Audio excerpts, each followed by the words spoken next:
I'm Mrs. Lane. My daughter Patty is Dr. Fenneman's patient. Oh, yes. Dr. Morgan will be with you in a moment. Won't you sit down? Thank you. Would you relax and stop worrying? I'm not worried, Mom. I'm just embarrassed. Having your tonsils out at my age. The kids at school think I'm some kind of nut. Oh. It's just embarrassing. For goodness sake, Patty. Besides, if I take time out from school, my work will suffer. You can make it up. How can you make up missing a class dance? Mom, can't I have them out later when it's more convenient? Like when? During finals would be more convenient. Besides, there's nothing wrong with me. I just have a silly sore throat. Would Dr. Fenneman send you to a surgeon if it was just a little sore throat? It's tonsillitis. Mom, you're making a big deal over nothing. It hardly hurts at all. Mrs. Lane?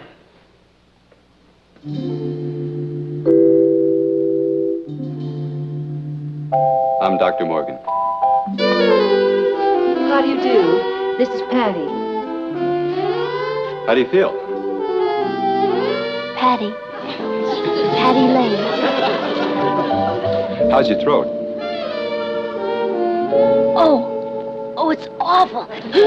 Simply excruciating. Maybe you better go inside and I'll take a look at it. Thank you.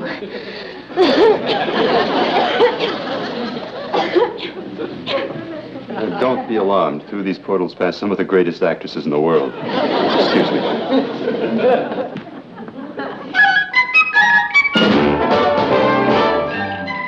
Meet Kathy, who lived most everywhere, from Zanzibar to Berkeley Square. But Patty's only seen the sights a girl can see from Brooklyn Heights. What a crazy pair. But they're cousins, identical cousins all the way. One pair of matching bookends, different as night and day.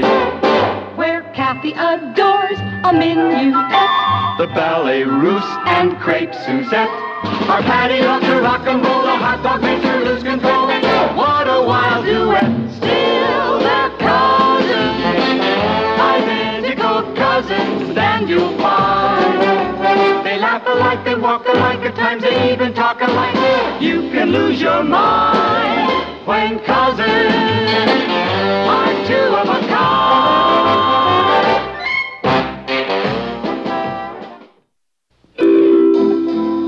I get the feeling you're not too thrilled about having your tonsils removed.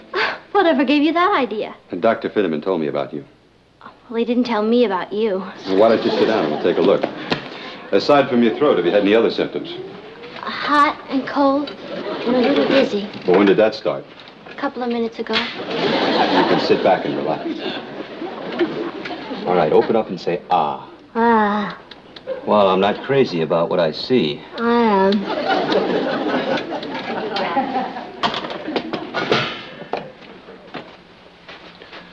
You can close your mouth now. How old are you, Patty? You mean chronologically? Well, Actually, I could have gone to college this year, but my parents didn't want to push me. Most people think I'm a lot older than I look.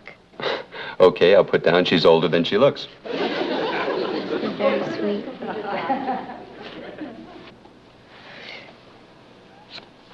My, that's an interesting frame. Is that a relative? It's my sister. Oh. It's funny, most men have pictures of their wives in their offices. Only if they're married. Oh. Well, I might as well give you the bad news, Patty. You're going to have your tonsils out. Oh, that's terrible. The question is when. How about tonight? I'm not doing a thing. No, Friday is the first time I can take care of it. It's a date. I'll check you into the hospital on Thursday so we can prepare you. In the meantime, I want you to take these pills 3 times a day. They'll reduce infection. Well, I guess that's about it.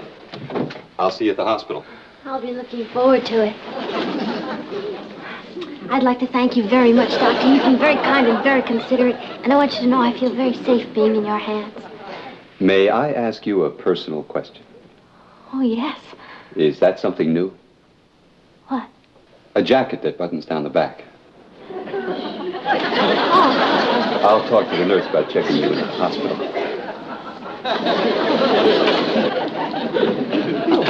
These came from the boatyard, Doctor. Is this the boat you're thinking of buying? What do you think of her? She's cute. Cute. I think she's a beauty. Isn't she kind of small? She's as trim as they come. Great lines. That's what I've always dreamt of.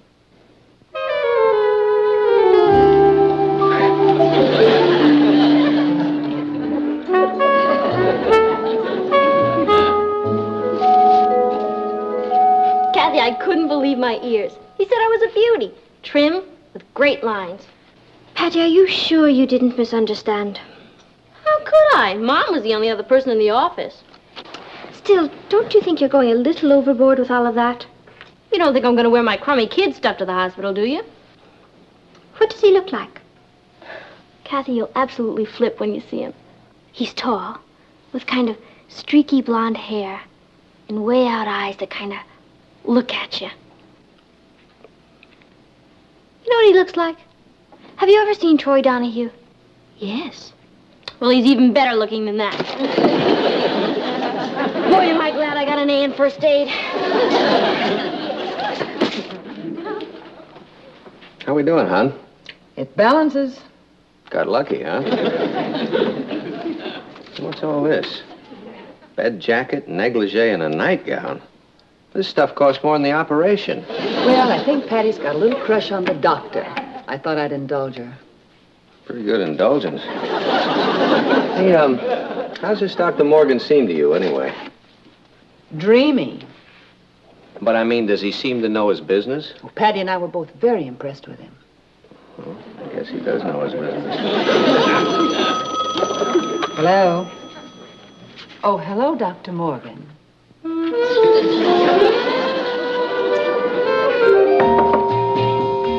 Hi.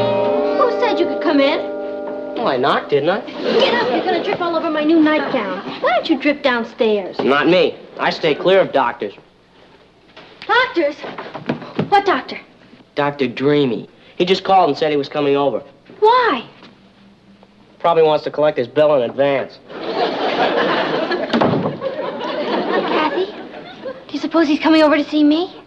I doubt it. Well, you really are a doubting Thomas. You know, if everybody had your attitude, nobody'd believe in love at first sight. Thanks for dropping these off, Doctor. Yeah, it certainly was nice of you. I'd have been happy to come by and pick them up. Oh, it's all right. It's important that she get started on those tonight. And she forgot them. Someday Patty will forget her head. Well, that's understandable. She's a little overexcited about the whole thing. Yes. I'm afraid our Patty has a slight tendency to overdramatize. Dr. Morgan. Surprise. Hello, Patty. Have you met my mother? Yes, we met this afternoon in the office. Oh, and my father? Yes, we met. Oh. Oh, that's my cousin Kathy. Hello, Kathy. How do you do, Dr. Dreamy? Dr. Morgan. You forgot the pills I gave you this afternoon. That's why I came by. Oh, well, I'd like to thank you for looking after my welfare. Mother, have you offered our guests some refreshments? No, I haven't. Coffee, tea, or milk? I'd love some coffee. Good, I'll go make some. Oh, don't bother, Mother. You know how I love to fuss around the kitchen. You do. And it'll give all of you a chance to get better acquainted. Excuse me. Kathy, would you mind giving me a hand in the kitchen? Well, why don't we sit down and make ourselves comfortable? Was I right? Isn't he something else? He really is. Kathy, I'm so excited I could scream. Patty, the only problem is, apparently he's just come over to drop off the pills. Are you kidding? Don't you see? That was just an excuse. Come on, we better make the coffee.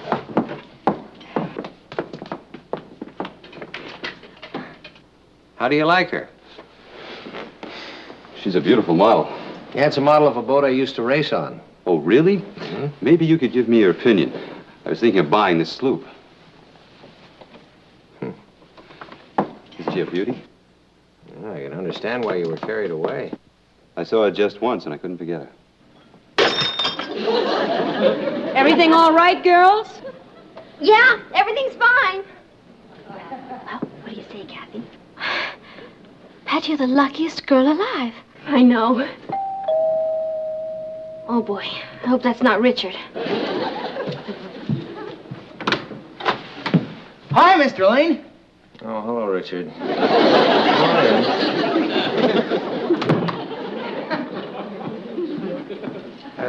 Dr. Morgan, this is Richard, a friend of Patty's. Hello, Richard. Hi. Hi, Richard. Where's Patty, Mrs. Lane? Oh, in the kitchen. I don't know what's taking so long with the coffee. I hope you're not in a hurry. I can stay as long as the dishes hold out. After major surgery, you don't go to a dance. Oh, why not? You're not gonna dance with your throat. All you gotta do is keep your mouth shut. Richard, you really don't know much about medicine, do you? After this kind of a thing, the whole body is in a state of shock. Okay? I'm not going to the dance either. Why not? I don't mind if you take somebody else. I'm not interested in taking anybody else but you. Richard, there's something I have to tell you. Yeah? You've heard of puppy love. Yeah. Well, there's nothing wrong with it. It's very sweet and very romantic. But like everything else, one day the puppy grows up. Do you understand? Hey, that's great! Well, where is it? What? The puppy they gave you because you're going into the hospital.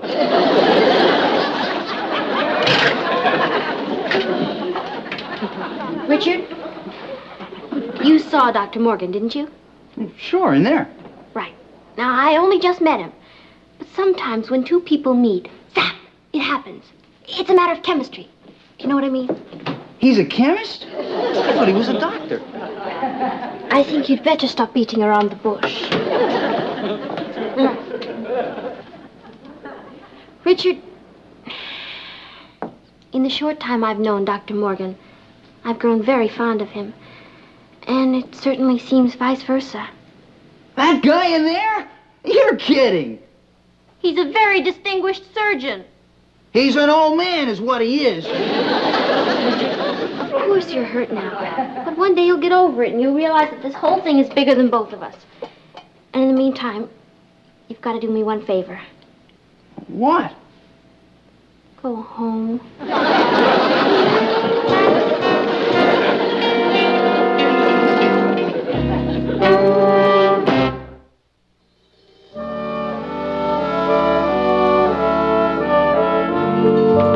Dr. Summers, third floor reception, please. All I can say, Ross, is he's just too beautiful to be true. You heard what? That's ridiculous. Where did you hear that the doctor and I were going steady? It's all over school? Well, for your information, Roz, Dr. Morgan and I are just good friends, and the rumor you heard is absolutely, well, it's absolutely premature. Right. Goodbye. What'd she say? I'm not sure. I think she denied it. Then again, she didn't. Uh-huh. That's just what all the other girls said. I think a girl should finish her education first. Roz, how would you like to make a little sick call? On Patty? Right. And if she's not sick now, I think she will be. Oh, Miss Peters, you should know about this. What kind of qualities do you think a doctor's wife should have? Why do you ask? Well, I have this friend who's on the brink of going steady with a doctor. Well, a doctor's wife should be the kind of woman who can get along with 2 hours sleep, doesn't mind getting up in the middle of the night to fix a pot of coffee, and doesn't get drunk at medical conventions.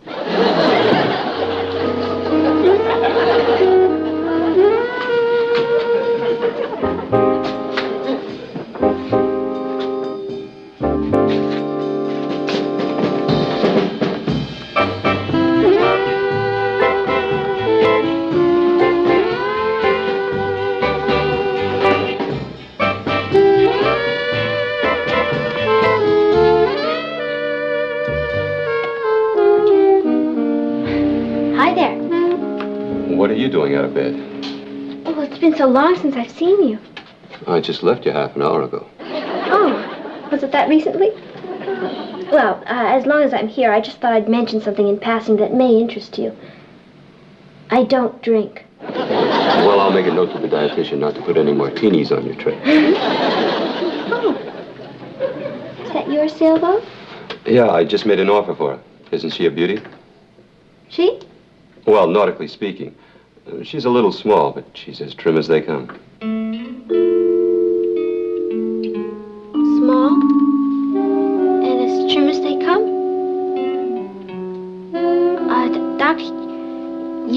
those pictures in your office the other day when I was there, did you? Uh-huh.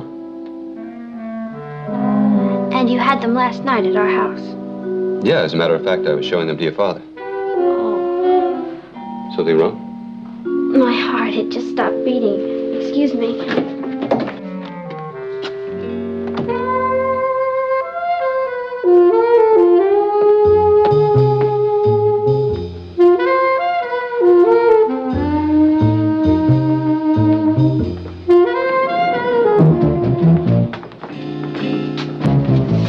Her room number's 215. It's got to be right over there. Patty! Hi! What are you doing here? We just thought we'd drop in and see how you were. Where is he? Who? Who do you think? Dr. Morgan. Oh, him who? He's, around. Well, we're dying to meet him. Oh, well, he was just called out on an emergency in Flatbush. You just said he was around. Oh, well, that's it. He is around. In Flatbush, trying to find the emergency. Dr. Morgan. Yes, Miss Peters. Dr. Morgan? You're just too groovy. Oh, Patty, you must... Oh, look, a terrible accident. Where? Calling Dr. Paisley. Calling Dr. Paisley. I'll get this one, Joe. You get room 203.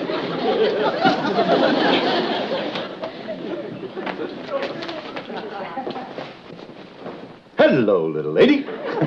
You know something? We're going to have that little old gallbladder of yours out in no time at all. Gallbladder? I already have my gallbladder out. Now, look, pussycat, who knows better, you or the doctor? Oh, but I really don't. It's all right.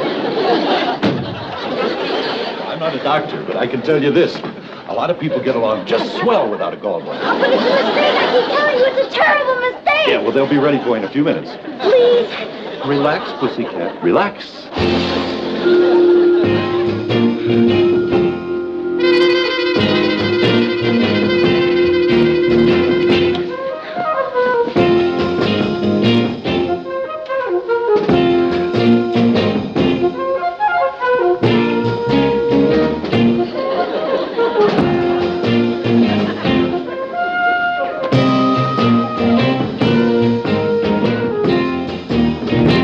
Scrubbed up yet? What are you waiting for, an engraved invitation?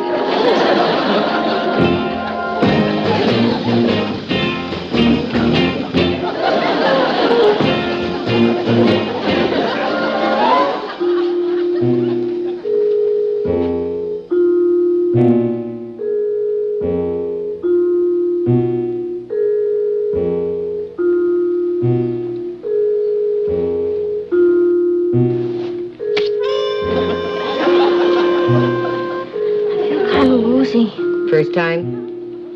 Clamp your teeth together.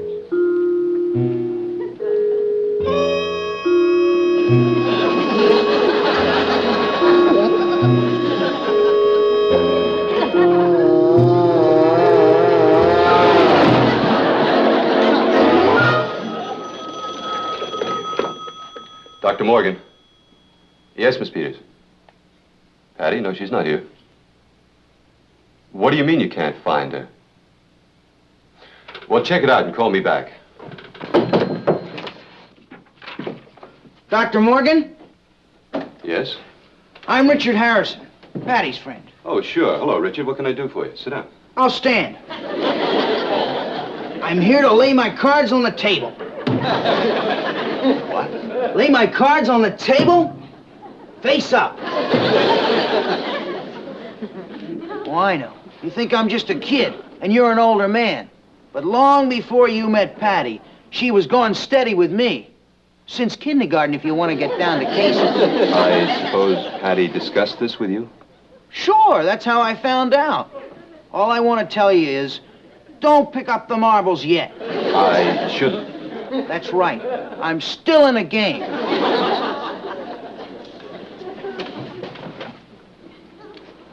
Richard, I didn't know about you. Patty and I haven't had time to discuss her past. So let's put it this way. The decision is up to her. She'll have to choose between us. And may the best man win.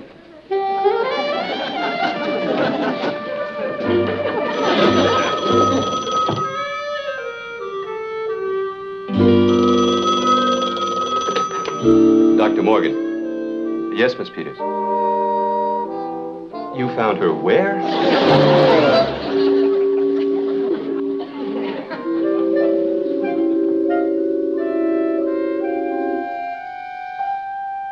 Where am I? You're back in your room. Oh, yeah. I feel like such a jerk. Well, don't think about that now. Just think about how happy we're going to be. We are? Was all that about the boat just a dream? No, I'm buying the boat. But just think of all the wonderful hours we'll spend on it together alone. Would you like that? Mm-hmm. I can see you now on the deck, the wind in your hair, salt spray on your face, and at night, the moon watching down at us. Are you happy? Happy. I'm the happiest girl in the whole world.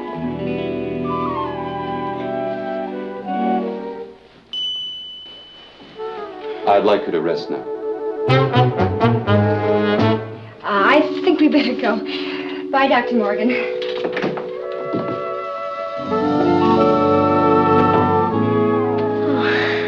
How can I ever thank you, Doctor? By taking a nap, I want you to get plenty of rest before the operation tomorrow. Okay. But you know what you just did? You saved my reputation Reputation? as the biggest liar in Brooklyn Heights High School. Oh, boy. What am I going to tell the kids when I get back to school? Well, I imagine a girl as talented as you could think of something. Well, why don't you tell them you dumped me? Mm-mm. They've seen you. Well, you could tell them, I've got it. The letter. what letter? The letter from Dr. Schweitzer inviting you to come to his jungle hospital and work with him. What choice did I have? I couldn't keep you from dedicating your life to such a worthy cause. So I decided to be noble and give you up to the world. We discussed it like intelligent, sophisticated, civilized people, and came to the only conclusion possible. That each of us must go on his own way, pursue his own life, knowing that a broken heart will mend in time.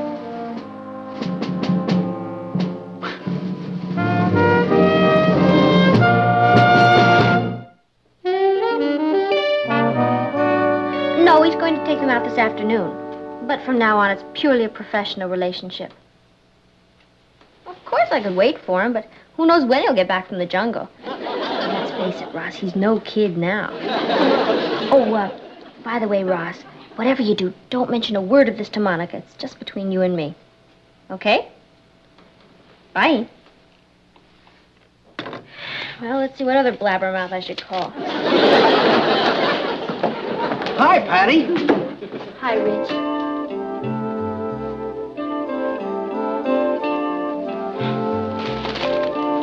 Thank you. They're beautiful. I came as soon as I heard the news.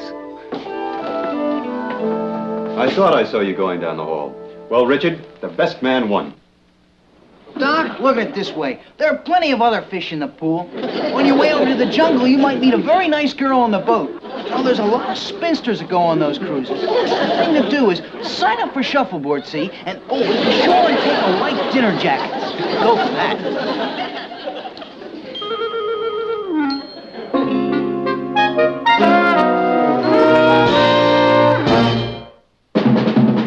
Here's Kathy, who's lived most everywhere, from Zanzibar to Berkeley Square. The Patty's only seen the sights a girl can see from Brooklyn Heights. What a crazy pair! But they're cousins, identical cousins, and you'll find they laugh alike, they walk alike, at times they even talk alike. You can lose your mind when cousins are two.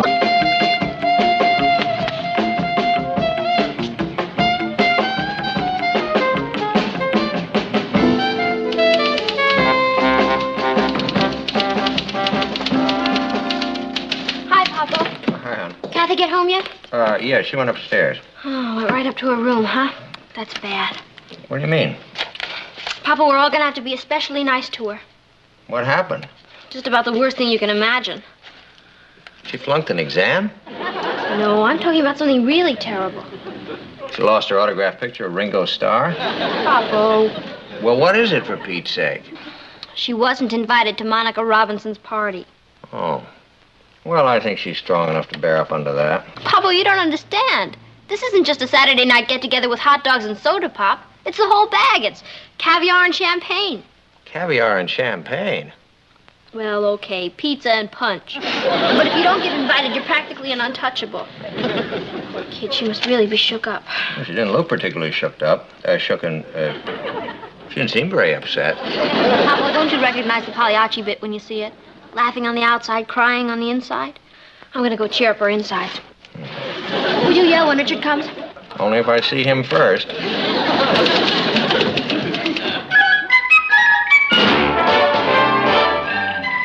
Meet Kathy, who lived most everywhere, from Zanzibar to Berkeley Square. But Patty's only seen the sights a girl can see from Brooklyn Heights. What a crazy pair!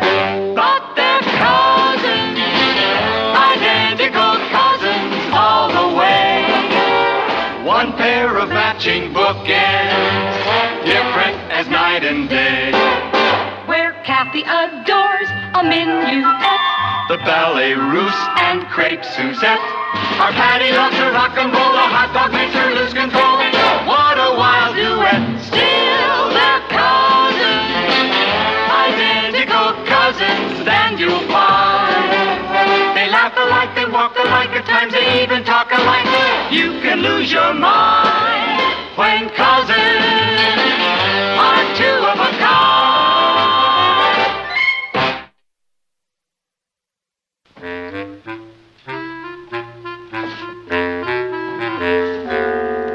Kathy, I know how upset you are about not being invited to Monica's party.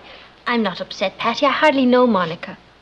Cousin, this is your Aunt Patty. You don't have to pretend with me. I'm not pretending, and I'm not upset. Kathy, the very fact that you refuse to admit you're upset only proves how upset you are. Any psychiatrist will tell you that. Stop being silly. Okay. I just want you to know I'm not taking this lying down. Richard's over at Monica's now trying to swing it for you. Isn't that putting Richard in an awkward position? So what? He's been in an awkward position all his life. Besides, when I met Richard, he was going with Monica, so he can wrap her right around his little finger. Hey, Patty! There he is. I'll be right back.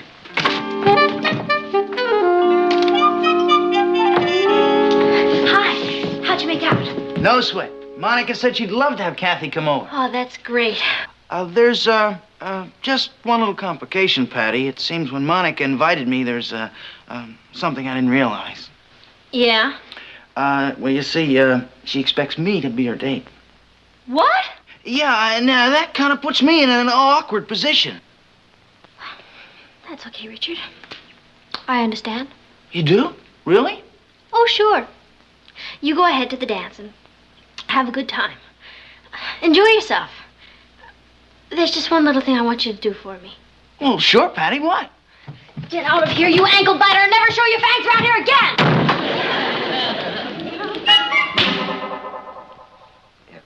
Look, I'm sorry, Richard, but she won't come to the phone. I told her it was vitally important, but she said... Well, let me put it to you this way, Richard. I'm afraid you're involved in the Cold War, and you'd better think of this phone as the hotline. I mean, use it only for something important, like World War III. Right. Goodbye. Martin, do you think I ought to go up and talk to her?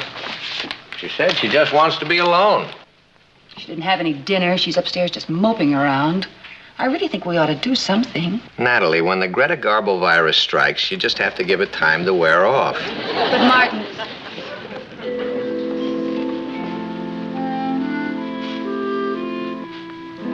How you feeling, Patty? Fine. Would you like a sandwich, dear?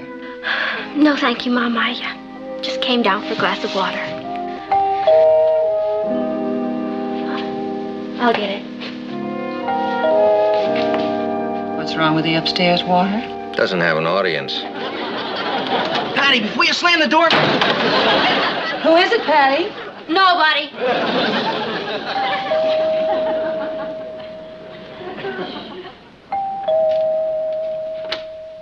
What do you want, Richard Arnold?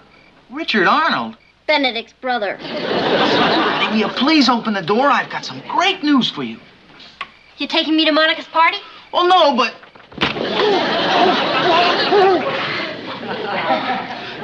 Patty, this is even better. Will you listen? I'm listening. What's the one thing you want more than anything else in the world? To go to Monica's party. No, I'm talking about a chance for you to sing with a band. A band?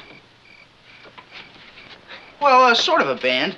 I know these guys, and they've got a group, and they're looking for a vocalist. And I've practically sold them on using you. Are you putting me on? I swear. Oh, Richard, that's absolutely boss. And then I can tell them you're interested in singing with them?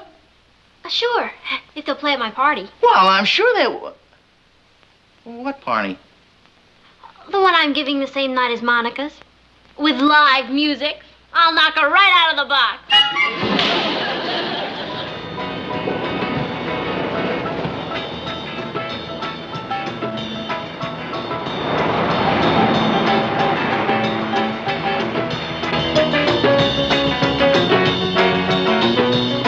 Hi, Nat. Hi, Nat. Hi, dear. Yeah. Why don't you ask the girls to turn that down? I could hear it a block away. I'm afraid that can't be turned down.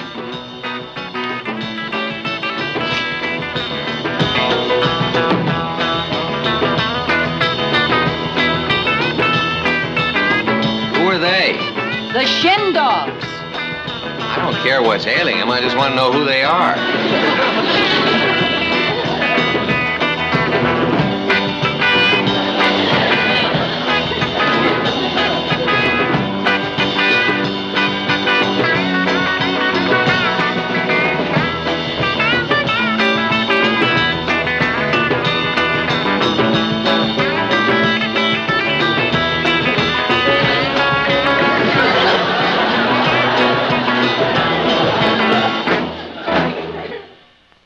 Hey, Guy, tell Patty we're ready for her now. Okay, Guy. Hey, Guy, they're ready for you. I know, Sally. I know you were invited to Monica's. But did you know that she's just having records and I'm having the Shin Dogs? I'm their vocalist, you know. Well, the point is that if Monica expects you to make that big a sacrifice, what kind of a friend is she? Okay. Yeah, well, it's up to you. Bye, Sally. You can cross that one off, too, Kathy.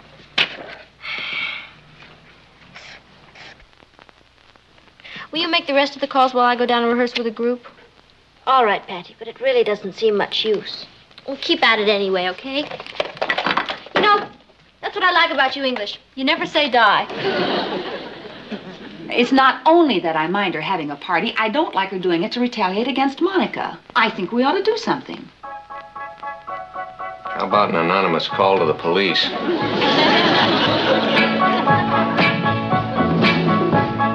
must be growing up. I'd like to run and hide. There's something going on. I'm almost up inside. Tonight he held my hand, and when our fingers touched, I felt butterflies.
Patty, that was great. We're lucky to have you with us. I'm lucky to be here. fine. Welcome to the club. Thank She's you. really great. Yeah, that's really outside. Patty.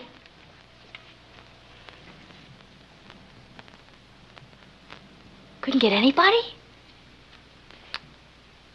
Wait a minute. Excuse me.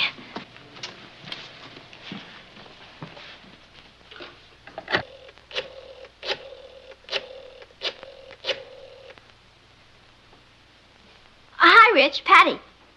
Rich, I want you to call Monica and tell her that I'm going to be very big about the whole thing. And if she's willing to merge her party with mine, I'm willing to throw in the live music.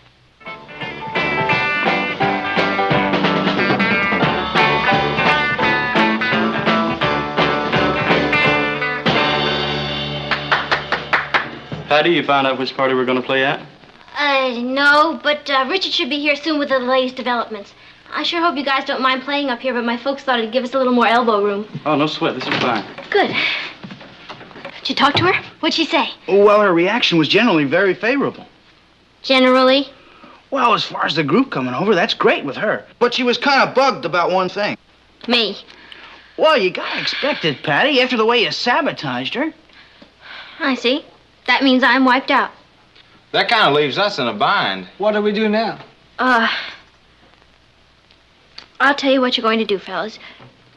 You're going to go to Monica's and play the best you know how. But, Patty. Well, don't you see, fellas? This is the break you've always been waiting for. I mean, everybody who's anybody will be at Monica's. Student council members, class officers, people who make decisions. I'll bet they even ask you to play at the prom. And then there'll be no stopping you. Nightclubs, movies, television. And when you're up there, fellas, I just want you to remember the little girl in Brooklyn Heights who didn't want to stand in your way. But what about you? Me? Forget about me. I really don't count. I'll get along. We're going to do the only decent thing. You are? Yeah. We're going to go to Monica's and play the very best we know how.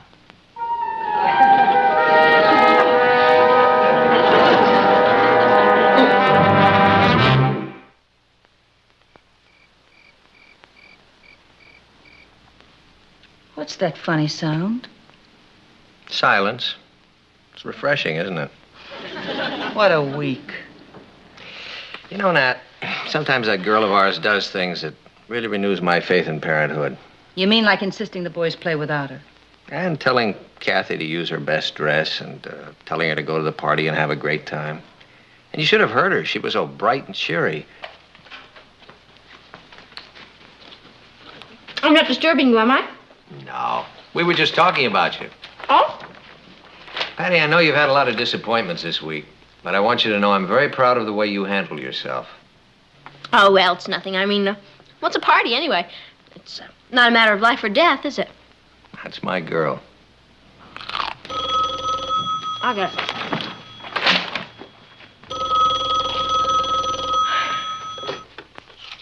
Hello? Hi, Richard. Aren't you at the party? Well, I probably shouldn't tell you this because it'll upset you. But if I don't tell you, it might upset you even more.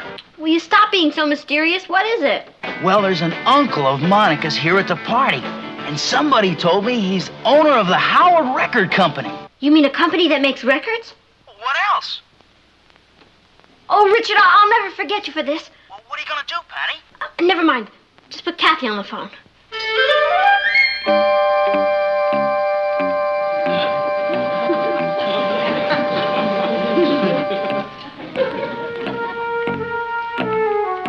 Patty, Hi. where are you going, dear?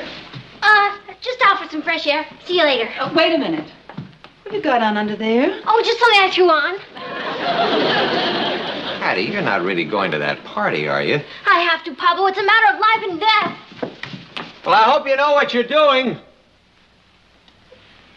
'Cause I sure don't.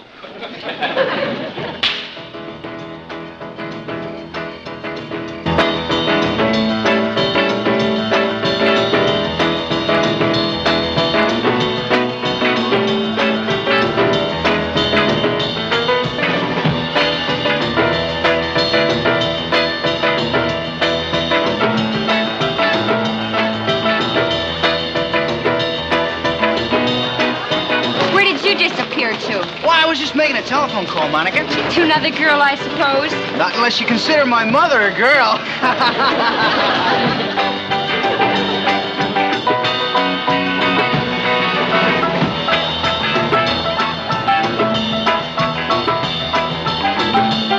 My, but it's warm. How about going out to my car? It's air conditioned. No, thank you. I don't like dancing in cars.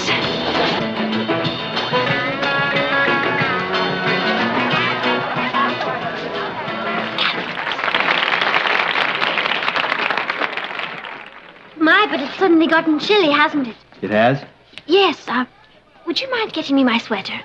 I've got a heater in my car. With long sleeves? Thank you. Her uncle's still here. Hurry up. Go on. Kathy, I don't know how to thank you for this. That's all right, Bet.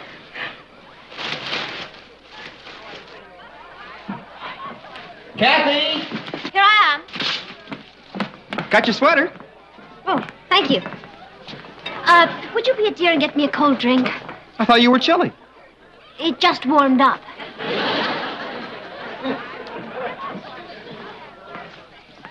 Oh, Kathy! Oh, Monica.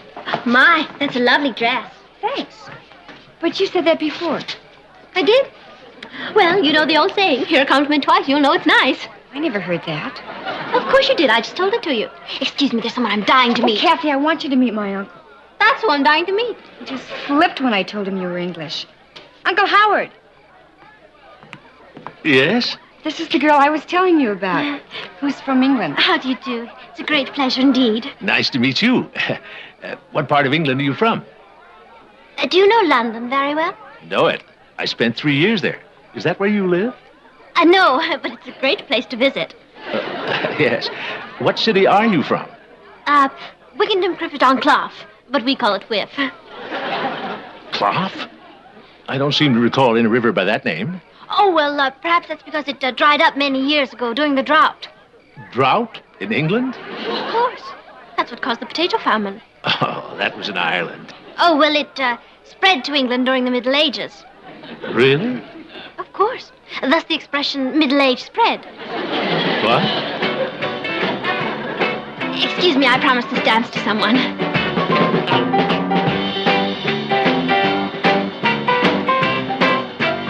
Richard, there's something funny going on around here. Where? I like a good laugh. A piece of pizza? No, thank you. Hey, Monica, is the Howard Record Company a big outfit? It's listed on the stock exchange. No kidding. Oh, I just asked because I haven't seen any of their records. Records? My uncle's in the hot dog business. But Everybody makes that mistake because his name is Howard Record. Howard Record? Holy moly! Excuse me, Monica. I have to talk to Patty. I mean, Kathy, about Patty. Ladies and gentlemen, it's with great pride that we present the debut of our new vocalist, Miss Kathy Lane.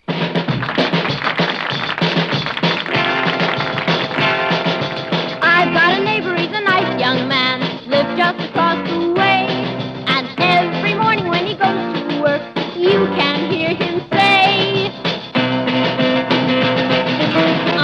Enerity-ite I am, enerity-ite I am. I got married to the widow next door. She'd been married 7 times before, and everyone was an enery. She wouldn't have a Willie or a Sam. I'm a right old man, I'm enery. Enerity-ite I am.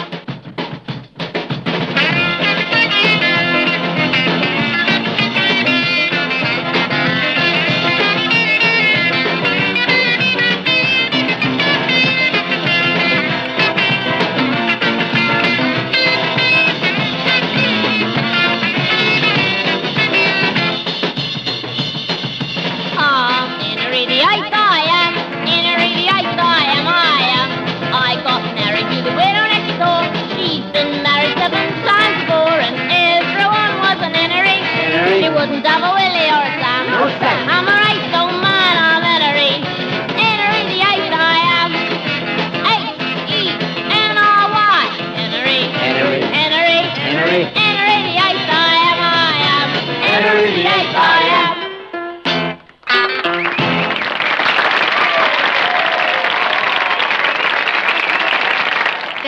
Patty, isn't it? Patty who? Well, I'm going to put her away.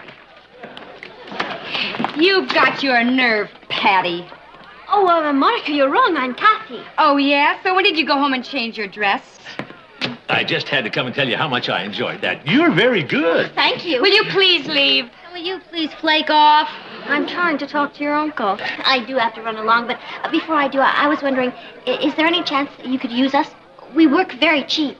I beg your pardon? Well, the Howard Record Company has always been one of my favorites, and we'd love to work for you. Well, I'm a little confused. Why would you want to work for my company?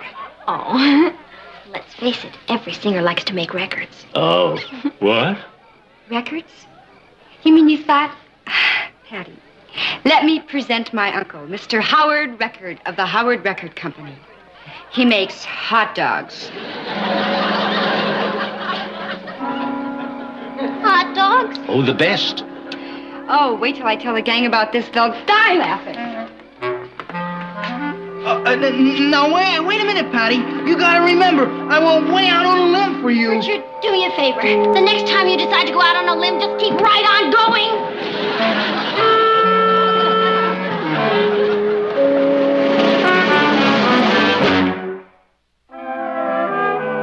Well, let me know what comes up. Right. Oh, good morning, Patty. Morning, Papa. Say, do you have a minute? I'd like to talk to you. Okay. In here or in the den? What's the difference? Oh, I just want to know if it's going to be a long or a short lecture. It isn't going to be a lecture, hon. It's just going to be a chat. Oh. Let's sit down. If it's just a chat, can't I stand up? Sit down. It's a lecture.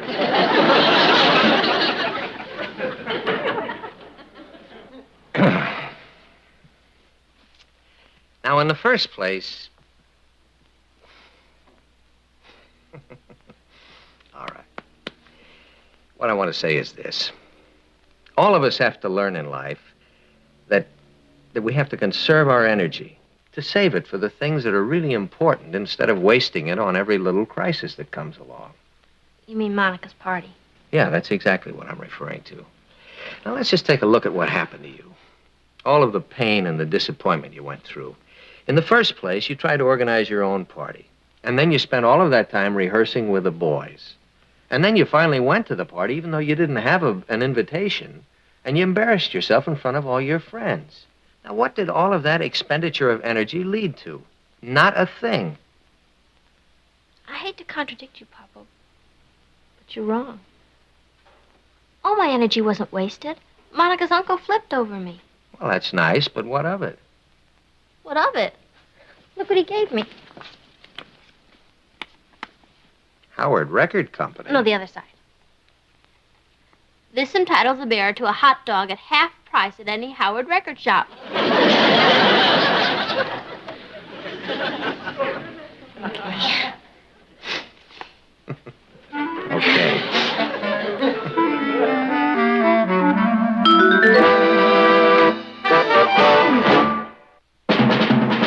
Here's Kathy, who's lived most everywhere, from Zanzibar to Berkeley Square.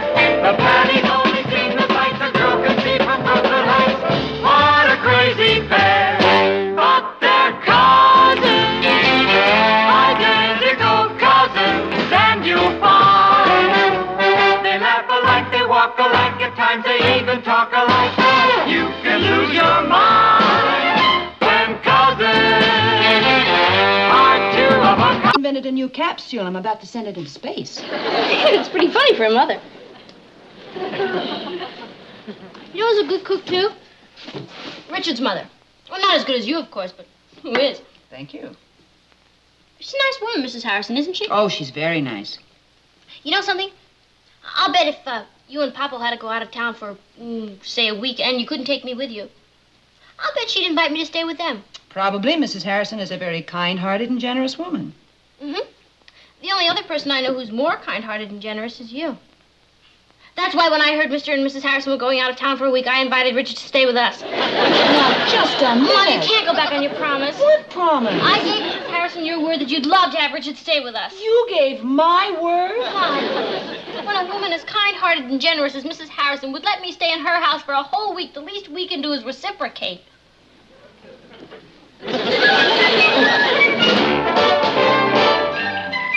Meet Kathy, who lived most everywhere, from Zanzibar to Berkeley Square. But Patty's only seen the sights a girl can see from Brooklyn Heights. What a crazy pair! But they're cousins, identical cousins all the way. One pair of matching bookends, different as night and day. Where Kathy adores a minuet, The ballet russe and crepe Suzette. Our Patty loves to rock and roll, a hot dog makes her lose control. What a wild duet! Still they're cousins, identical cousins, and you'll find they laugh alike, they walk alike, at times they even talk alike. You can lose your mind when cousins are two of a kind.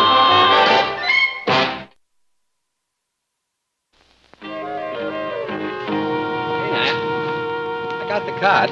Oh, good. The Kentners had an extra blanket. Let me ask you something. Do you really think it's a good idea, Richard staying with us? Who had a chance to think? I was so dazzled by your daughter's logic, I was happy to quit while I was ahead, before she talked me into adopting him. He can blind you with footwork. Oh, well, it'll all work out. It's only for a week. Hi, Mrs. Lane. Hi, Mr. Lane. Hello, Richard. Patty, Richard's here. Well, welcome to the harem. Harem?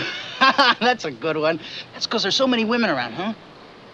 You get a wonderful sense of humor, Richard. It'll be a real joy having you here this week. Hi, Rich. Hi. We got you set up in Ross's room. Hey, that's great. Oh, let me help you with that, Joe. What do you got in that thing? Oh, just some clothes, my shaving equipment, and my weights. Weights? Yeah, for developing his muscles. Thanks. I knew they weren't for developing his mind. Don't worry about these weights, Mr. Lane. I'll be as quiet as a mouse with them. Sure.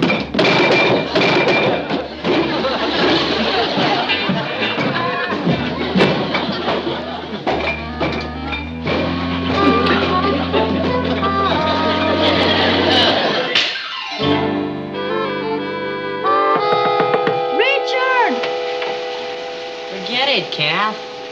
Ross, what are you doing up so late? I've been trying to get in there for hours. Kathy, all through? All through? I haven't even started. Richard's more of a bathroom hog than you are. Oh, that's part of his physical fitness program. First he takes a cold shower to stimulate his blood, then he takes a hot shower to calm him down, then he takes a cold shower to tone up his muscles, then he takes a hot shower to make him sleepy. You're joking. No. What's wrong with a person wanting to be clean? Well, nothing. Only aren't you afraid he'll drown? Oh, hi, girls. Traffic getting a little jammed up here? Oh, no, Papa. We were just talking about Esther Williams. How's Richard getting along so far? Just fine. He was telling me how much he enjoyed Mom's dinner. Well, we certainly enjoyed watching him eat it. Last time I saw food disappear that fast was in a magic act. It may interest you to know that in some countries, if a guest leaves anything on his plate, it's considered an insult. Well, in that case, he's got a fine future ahead of him as a diplomat. Well, either Richard is finished or the reservoirs run dry. Nothing like a bunch of showers to make a guy feel sleepy. Oh, you go ahead, Patty. No, Kathy, that's okay. After all, Richard is my guest. No, you go ahead. No, go on, really. Look, if anybody has to be inconvenienced, it should be me.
Ross?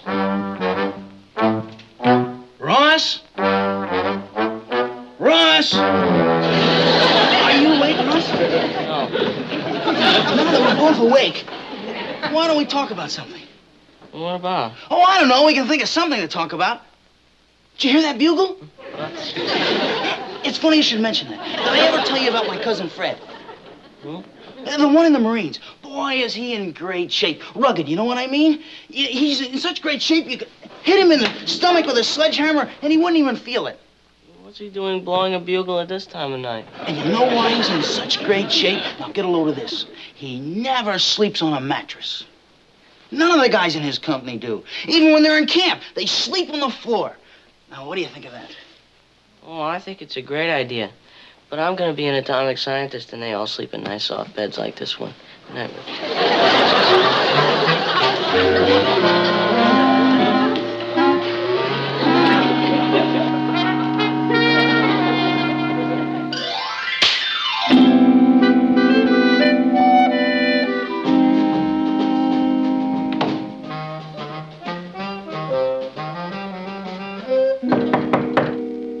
Okay, you sleepy heads, you better get with it. You're gonna be late for school.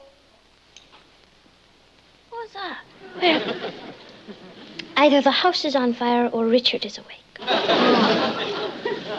Wow, sure makes a good alarm clock, doesn't he? Oh, yes.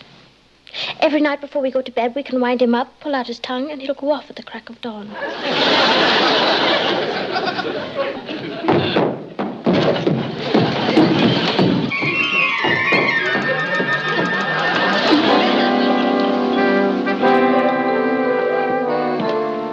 Morning, Mrs. Lane. Morning, Twinkle Toes. Huh? What would you like for breakfast, Richard? Oh, don't go to any trouble for me. Just some juice and milk will be fine. Don't be silly. I can't send you to school on an empty stomach. How about some hot cakes? Batter's ready. Well, if it's ready, I wouldn't want it to go to waste.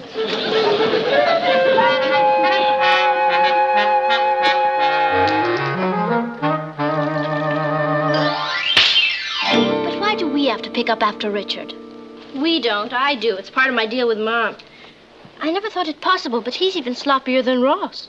Oh, come on, Kathy. Boys are not supposed to be neat. And besides, it only looks sloppier because Richard's clothes are bigger.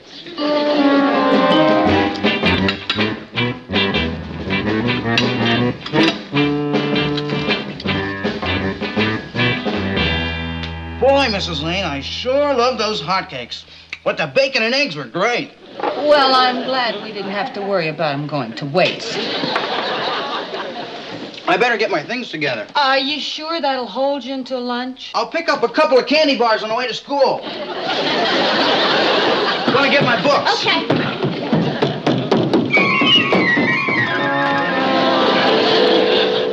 Morning, Mom. Boy, would I like some hotcakes. I'm sure you would. Good morning, Aunt Natalie. I'd like some bacon and eggs. They smell delicious. I'm afraid the smell is all you get, Kathy. Richard didn't leave much else. Oh, well, that's a great compliment, Mom. It shows how much he enjoys your cooking. Oh, believe me, I'm flattered. But until I can stock up again, why don't you two have breakfast out this morning? It'll make a nice change. All right, thank you. Don't bother giving me any money, Nat. I'll eat breakfast here. Guess again, Mr. Hubbard, the cupboard is bare. Richard? It was like an invasion, the appetite from outer space. That's not fair. Richard's a growing boy. He burns up a lot of energy. Say that again. Good morning, Mr. Lane. Are you gonna be long, Patty? No, we're ready right now. Oh, you kids sure ate fast. Well, let's go. Have a good day. Goodbye. Isn't he too much? I mean, now, where else are you going to find a house guest like that? Bye.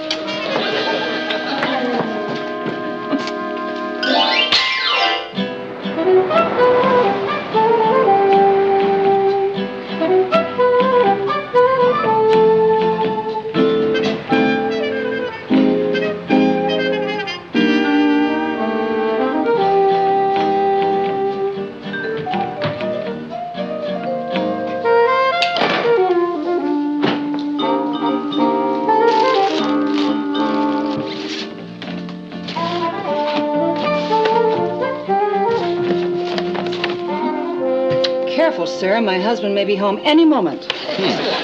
So what's all this stuff? Oh, I had a gay mad fling at the supermarket, stocking up on some of Richard's favorite foods. His favorite foods? Anything edible. You know, Natalie, I think you're right. About what? We have been invaded. Richard is a Martian. Do you think that's the answer? It's war on a fiendish scale. They're going to eat us into submission. Terrible way for the world to end.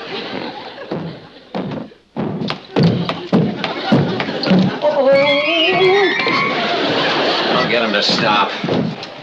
Richard, will you please? I'll get him to stop, Papa.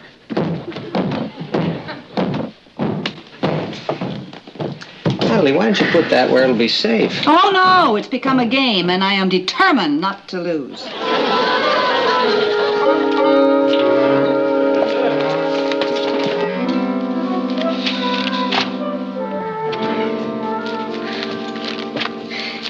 See?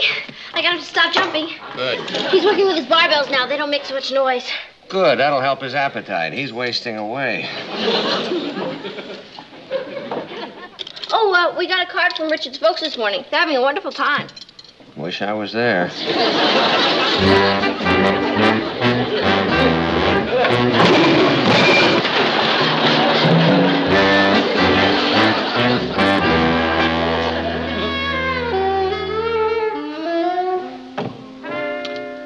Well, let's just say I lost the game.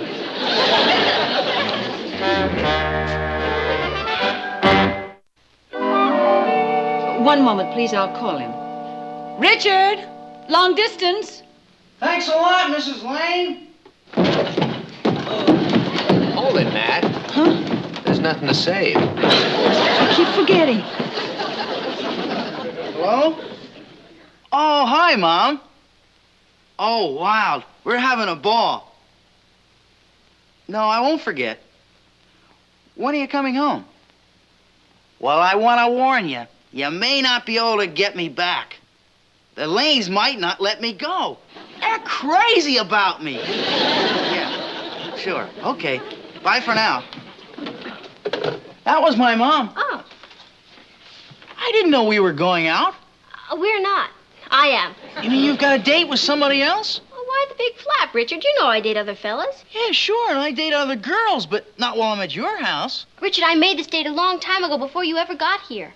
Oh, what difference does that make? I'm your guest. Well, if you're going to be that flaky about it, I suppose I can break it. Okay.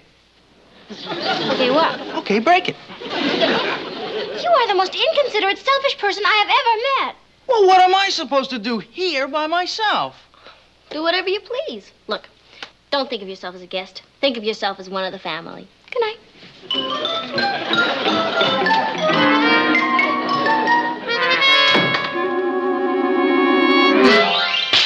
I mean it, Freddie. If you like poetry, you'll absolutely flip for this book. It's a collection of the lyrics from all the Beatle albums. It's... Richard! Well, I didn't realize it was that late already. What do you think you're doing? Come on in and sit down and make yourself comfortable. How have you been, Freddie? Okay. Richard! We haven't seen you around here lately, young fella. I guess school's been keeping you kind of busy, huh? Yeah, kinda. Richard! Well, the only way to get ahead is get the nose down to the old grindstone. I remember when... Richard, aren't you getting a little tired? Tired? Heck no, Patty. Tomorrow's Saturday, and I... Oh, you two want to be alone. Well, I guess maybe I am getting a little tired. Don't stay up too late, you two. Oh, those kids. I'll go get you that book. I want to hold your hand. You know, Freddie, it's so refreshing to meet someone who digs intellectual. Well, you know, most of the girls I meet, they're interested in stuff like, well, fluff. Yeah. I guess I must be the old-fashioned type. I like sitting home in front of the fireplace and listening to great music or watching a good horror movie on TV. Boy, you got soul. The first time I saw you, I said to myself, boy. Go right ahead, kids. Don't let me interrupt.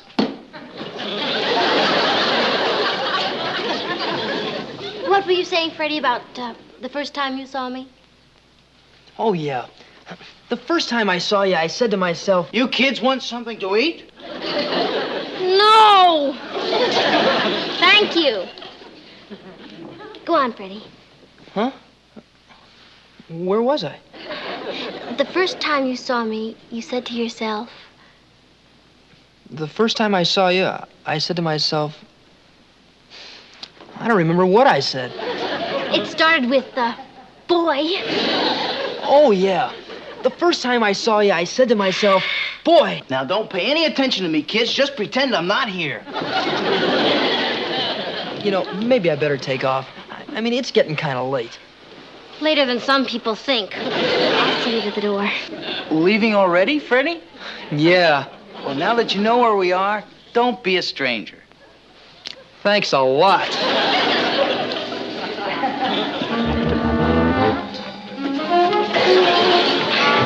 I had a wonderful time, Freddie. Thank you. I'll call you tomorrow, Pat. Okay, bye.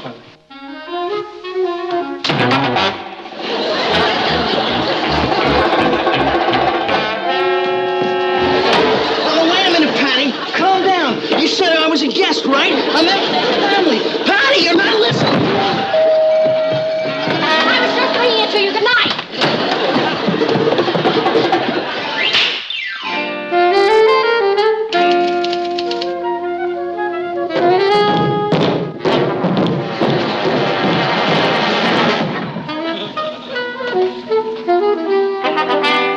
Sorry about that. I dropped my shot put. Oh, that's all right, Richard. I'm going down to practice now. Fine. See you later. Well, he may not be too bright, but he's clumsy. Stop. What do you think Ross is going to be like in a few years? You trying to get me to leave home?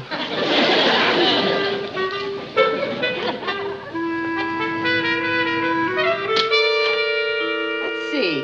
How long's Richard been here? 6 months? Or does it just seem that long? Hey, wait a minute. He got here last Saturday. That means he leaves tomorrow. Hallelujah.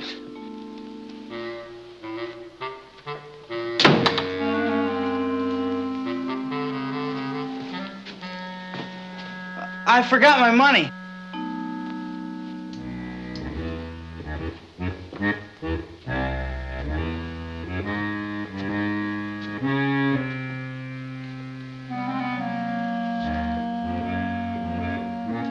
I hate to say it, Kathy, but it's a plain, simple fact. Having Richard here is a first-class drag. Last week, you were defending him all over the place. Well, that was last week. I'll tell you something. You never know a man until you've lived under the same roof with him. That's original. I'm sorry to have to say this, too, but Richard is inconsiderate and stubborn, and he eats like an army of warrior ants.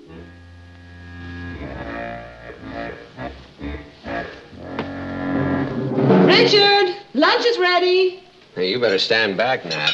You know what happens when Richard hears lunch. You're liable to get trampled in a salad.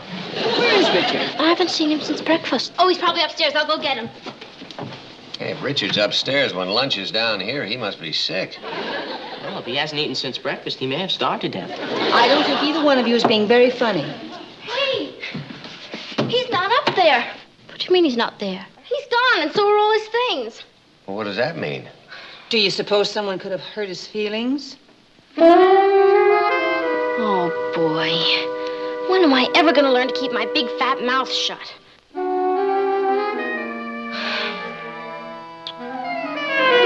don't have to apologize, Patty. I must have been the creep of all time. Oh, I wouldn't say that. You wouldn't? No. Maybe you were a little noisy, but nobody's perfect. Oh, I never said I was perfect. Oh, what I mean is you're only human.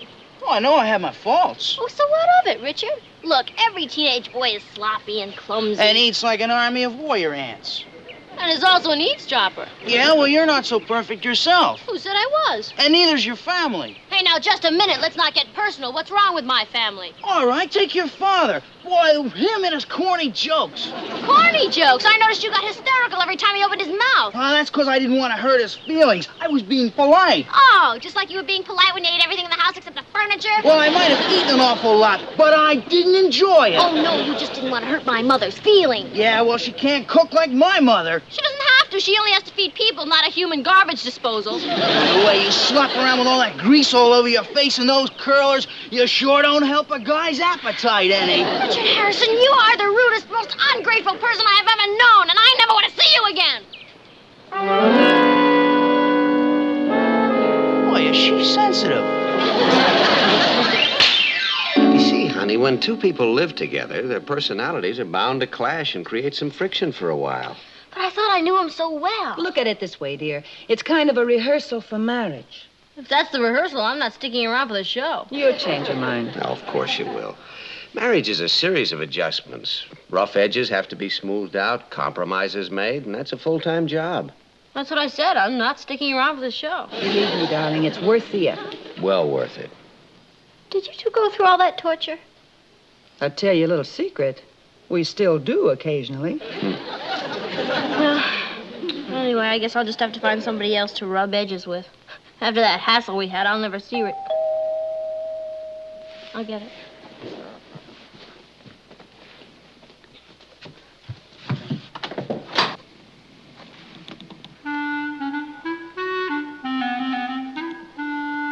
Richard.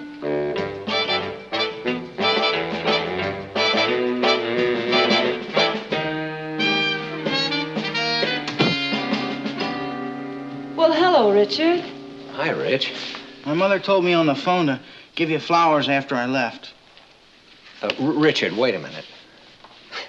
Now, look, we've all known each other too long to let a little misunderstanding ruin our friendship. He's right, Richard. I'm awfully sorry about what happened, Richard. Would you forgive us? Please, Rich. You mean you're not mad at me? Of course not. Why would anybody be mad? We were glad to have you. Of course, Rich. It was a great experience. Oh, gee, thanks. You're not just saying that to make me feel better. Of course not. What are friends for? Anytime your folks are out of town, you're welcome to stay here. Oh, boy, that's great. I just got a wire from Mom. As long as everything's going so well here, Mom and Dad are going to stay another week. Well. That's great, Rich.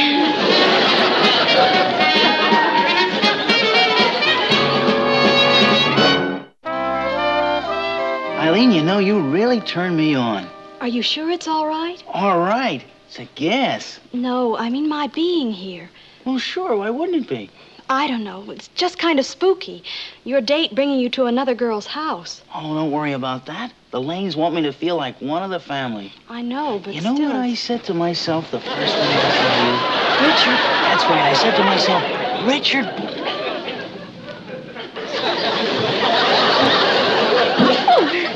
Hi, Rich. Oh, hello, Eileen. Say, would you kids like a sandwich? Now? Well, sure. You come out of the kitchen and I'll fix you something nice. Hattie, we're not hungry and we're not going into the kitchen. Oh, all right. Then I'll go in and get a sandwich and come back here and we'll all sit down and have a nice little chat.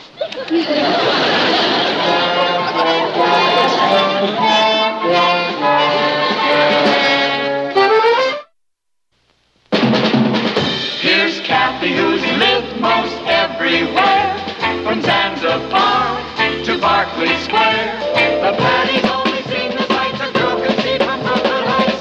What a crazy pair!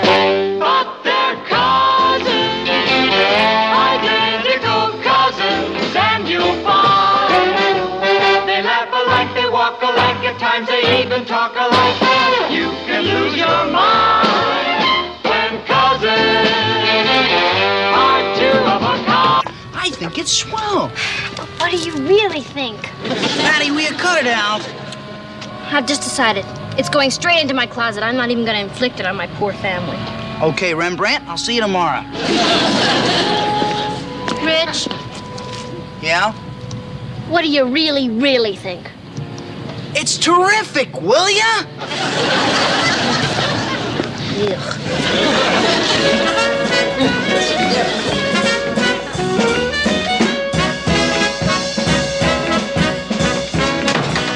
Oh, hi, honey. Hi, Mom. How's school today? Oh, well, great. Say, what do you got there? Nothing. Daddy, what are you smuggling into the house? Well, something I painted in art class today. A painting? Well, let's have a look. Nah, you wouldn't be interested. Of course I would. Let's see. Okay. Now, Mom, if you absolutely hate, loathe, and despise it, and you will, you don't have to say it's wonderful. Patty, it isn't as though I were expecting a genuine Picasso. Oh, what? Oh, I think it's charming. I really do. It's in a style they call op art. It certainly is. That's a new school of painting. Yes, I know. Which I just flunked out of is what you're trying to say, isn't it? Not for a moment.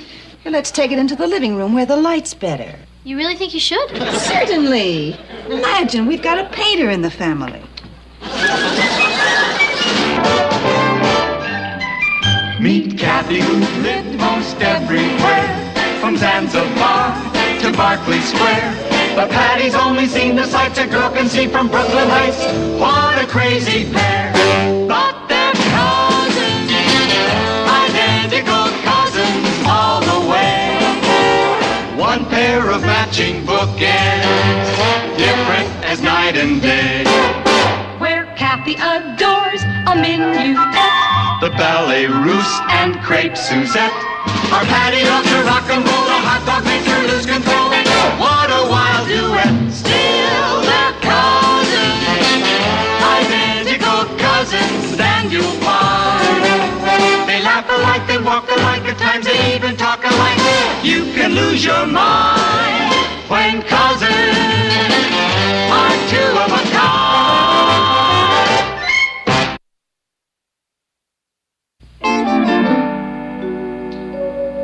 It's, very interesting.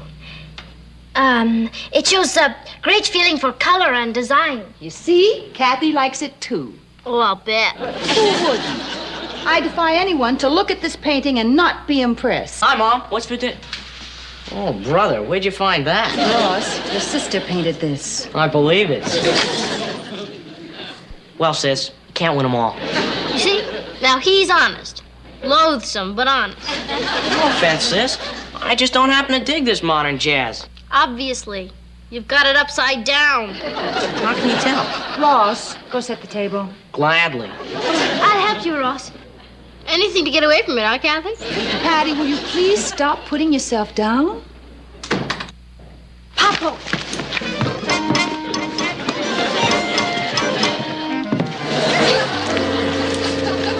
Hi, ladies. Hi, honey. How'd it go today?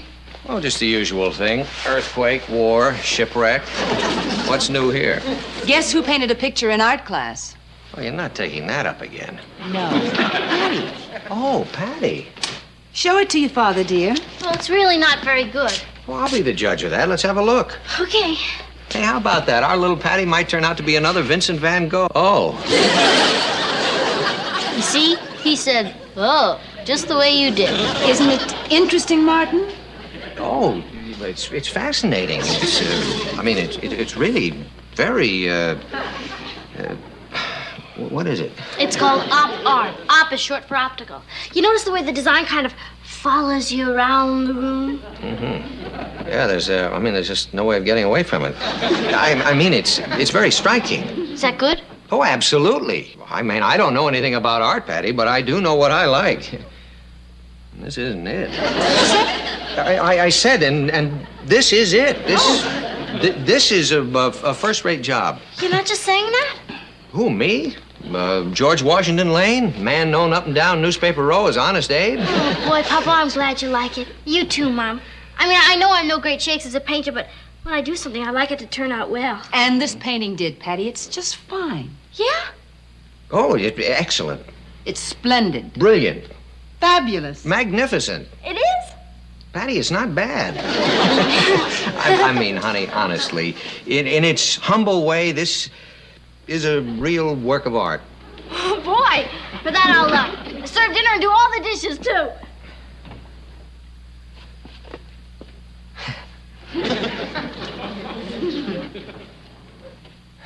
Well, my love, mission accomplished. You don't think perhaps we laid it on too thick? Impossible. Who was it who said, for the person receiving it, there's no such thing as excessive praise? George Washington Lane. Hail and farewell to you, fella. Hail and farewell. Oh, of course. Now that Patty's had her moment of triumph, she'll put that in the closet and forget about it. I'm speechless. I thought it was the least I could do after you made such a fuss over it. Do you like the frame? I helped pick it out.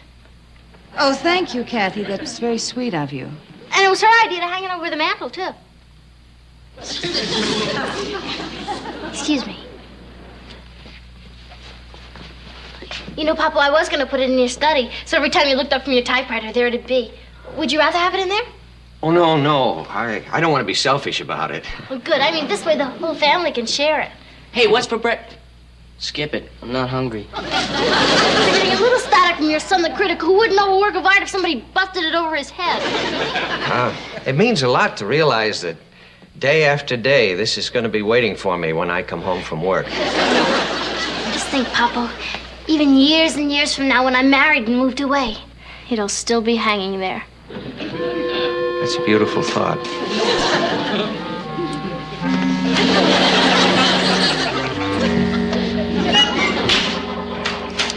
Patty, there's Cynthia.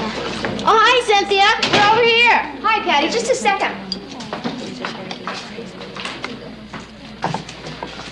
Louie, listen, about those 2 malteds I owe for. 80 cents. Well, I still can't pay. But look, Louie. Here's a painting that I did in school. That's a painting? It's called op art. It's the latest thing. In the chic galleries, it's in. In Louie's malt shop, it's out. Louie, get in the swim. Listen, cancel the 80 cents and this is yours. You can hang it up on your wall. Tell you what, you get that thing out of here, I'll not only cancel the 80 cents, I'll make you a free malted. It's a deal. Hi. Hi. What's with the painting? My daddy told me to get it out of the house. My dad told me to put mine in the attic. We don't even have an attic. Must be terrible to have parents who don't appreciate the finer things. Get her. I suppose your parents flipped when they saw yours. No, not exactly.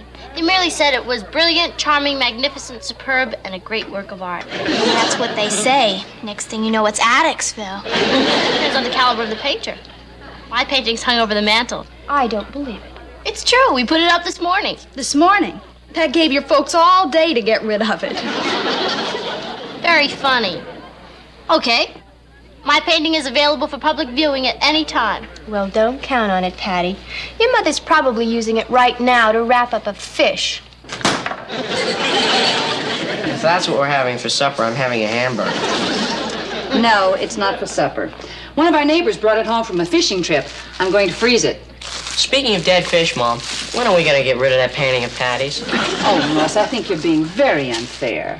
I'm being unfair. Do you remember yesterday when Billy Watson came over and he got that stomach ache and we thought it was the apple he was eating? Yeah? Well, it wasn't the apple that made him sick. Will you stop exaggerating? Well, you saw it. He took one look at the painting, blinked his eyes, fell down and fainted. What about your homework? Who can study with that nightmare in the house? Every time I think of that painting, my little body starts to quiver. Well, you know, I seem to remember last Christmas, you brought home a couple of ashtrays that you had made. And everybody in this house was very polite about it. I'll make you a deal.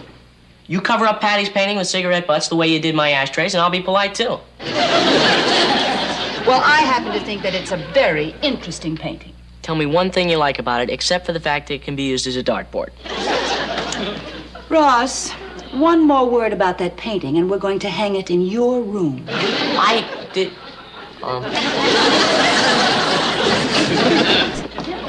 I really think the paper should get behind this. Well, I'll take the article home, and I'll give you my notes on it tomorrow. Good. How about a cup of tea before you go, Mr. Blodgett? Well, thanks. That'd be very nice. Well, as long as I'm waiting, I think I'll have a quick look at this. Fine.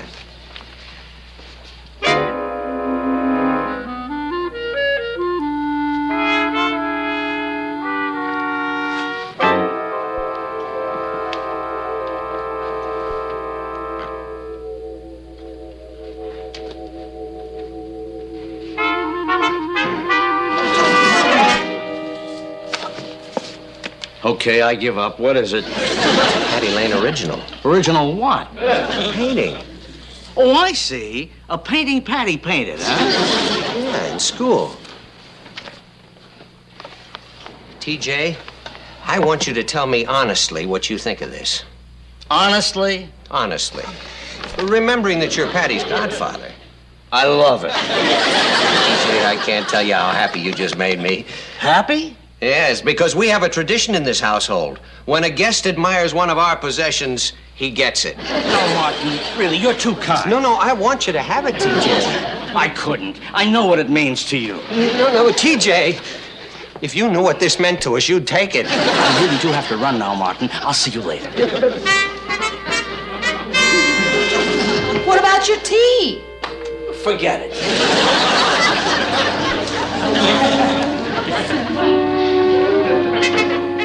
Were you trying to foist that off on TJ? He wouldn't foist. Darling, I'm afraid we're stuck with it. You know, there's a story in this morning's paper about a gang of art thieves. I wonder if they're available for odd jobs. Hey, do you suppose Blodgett has changed his mind? Dreamer.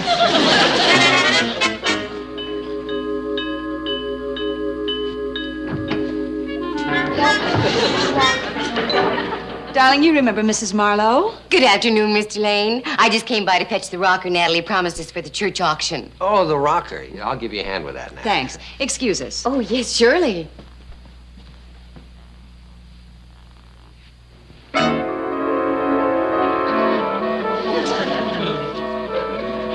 Interesting.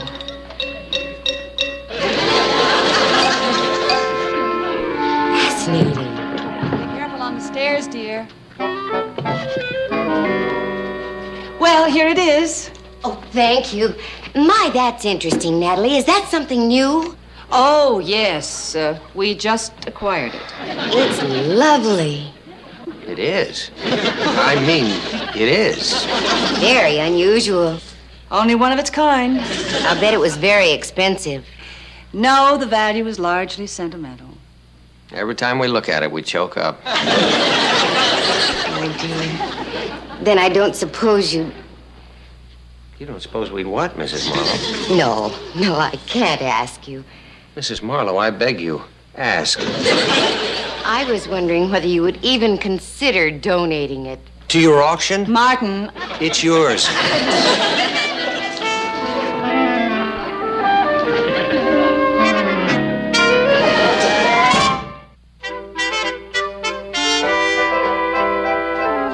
You really mean you're willing to part with this treasure? For a cause like this, why not?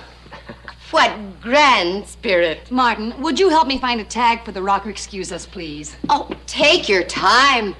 I'll just stand here and drink this in. I wonder what else she's been drinking. Martin, don't you think Patty might be upset if she came home and found her painting gone? Well, not when she hears that Mrs. Marlowe fell in love with it and insisted on having it for the auction. I know it's a compliment, Martin, but I think... No buts. Somebody up there likes us.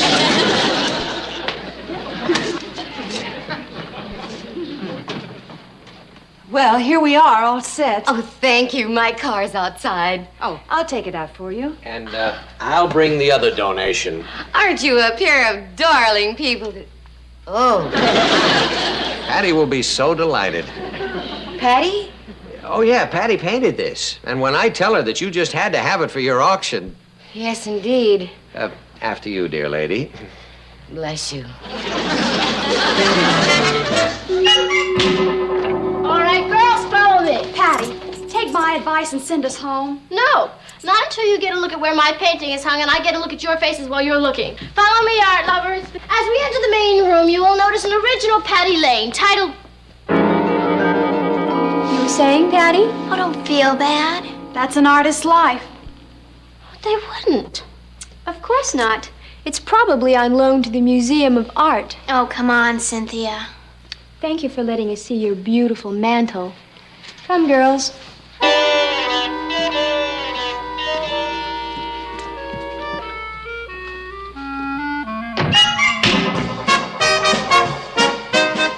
Patty, dinner's ready.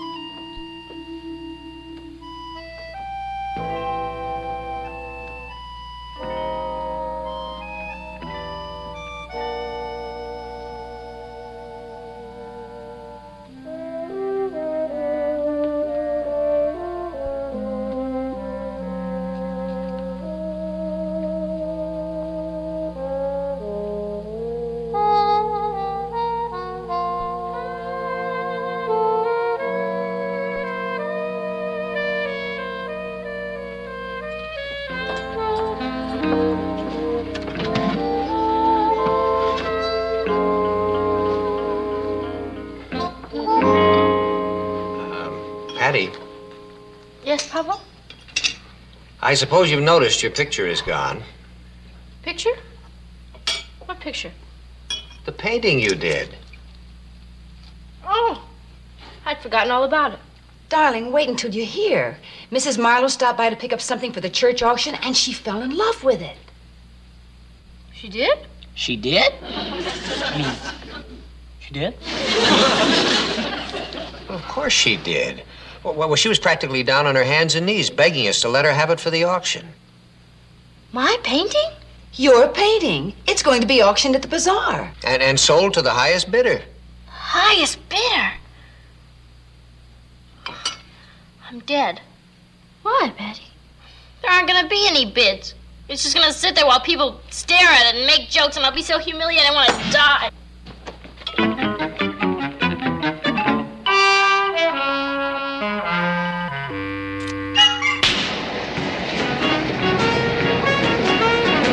Well, sure, I can understand any girl wanting to join the French Foreign Legion.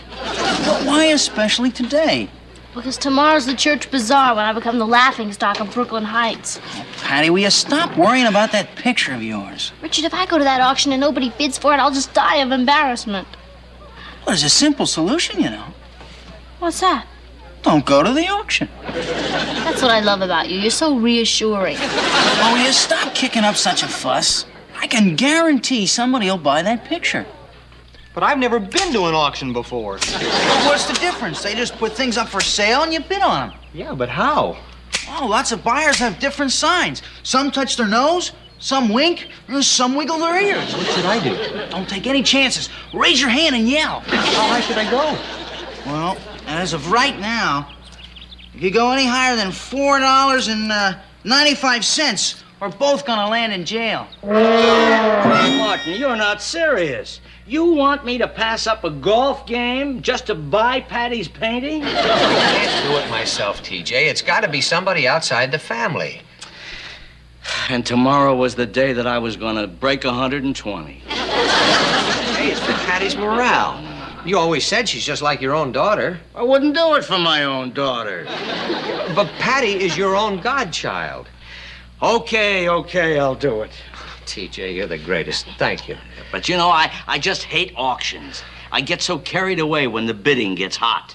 Well, it won't. Don't worry. Not when you're the only one bidding. Please, Louis, it's for Patty. You wouldn't want her feelings to be hurt. No, I like Patty. I promise I'll pay you whatever it costs to buy the painting. Okay, I'll do it. But what do I want with the picture? I've already got a picture. Okay, I'll friend for you at the auction. Well, what do you care about Patty? Well, after all, she's my sister. Well, that's what I said. What do you care about Patty? Well, she's a dragon and all, but when the chips are down, I can't let the poor kid get hurt. I once saw an auction in the movie. Ross, you realize that once the bidding starts, it can run into real heavy money? You haven't seen Patty's painting. Going, gone. Sold to Mrs. Hamill for $18.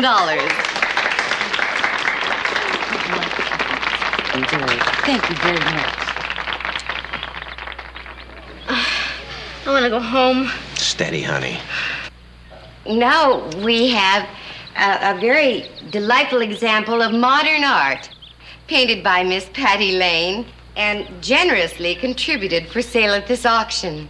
Before the bidding starts, may I point out that this original, stimulating work of art is beautifully mounted in a beautiful frame that would be a desirable addition to any beautiful household. Why is she making such a fuss about the frame? Well, she's got to sell something. Furthermore, may I suggest that since we are bidding on a work donated by the artist herself, may I urge you to bid with open hearts? 25 cents. I hear 25 cents. 25 cents. 50 cents. I hear 50 cents. $1. $1. See, Patty, you thought nobody would bid on it. $1. I paid more for the brush. $1 is bid. $1. Do I hear more? $1.50. $2. $2 is bid. $2. $2.50. $3. $3. $3. $5. I heard $5. Uncle TJ, what's he doing here? Why, he saw the painting at the house. He adored it. He couldn't wait to bid on it. $5. Do I hear more? $10. What are you doing with my money? Sorry, I got carried away. $10. 15. 17. $17. 19. $20. You nuts, Willie? I'll split the cost with you. $20 is bid. Do I hear more? 21. What's the matter with you, Willie? I can't help it. I'm very competitive. $21 is bid. $25. 30. Oh, it's all right, Louis. Let him have it. Not me. I know a bargain when I see one. $30. That's incredible. I know, it's a steal. $50. $50. Forget it. $50 is bid. 60. 65. 70. 80. $80. $80. $85. Louis, please, you'll be sorry later. 85. $85. I'm sorry now. 85 once. 85 twice. $100. $100. Going, gone. Congratulations, sir. It's yours. You betcha. TJ, I know you must really love my painting and never pay $100 for it. $100? I paid $100? $100 an artist.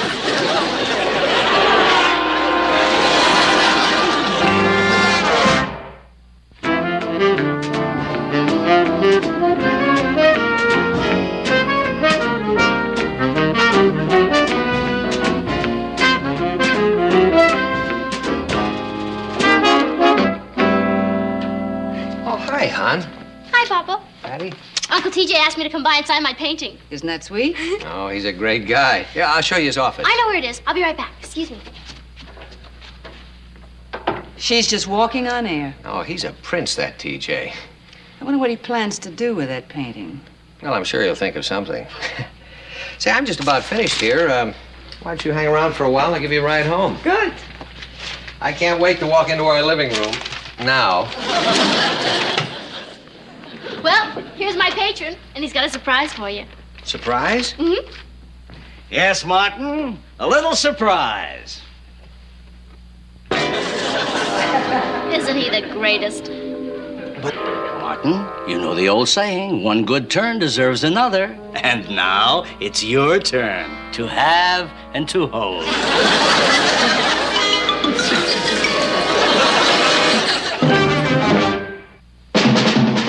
What a crazy pair, but they're cousins, identical cousins, and you'll find they laugh alike, they walk alike, at times they even talk alike.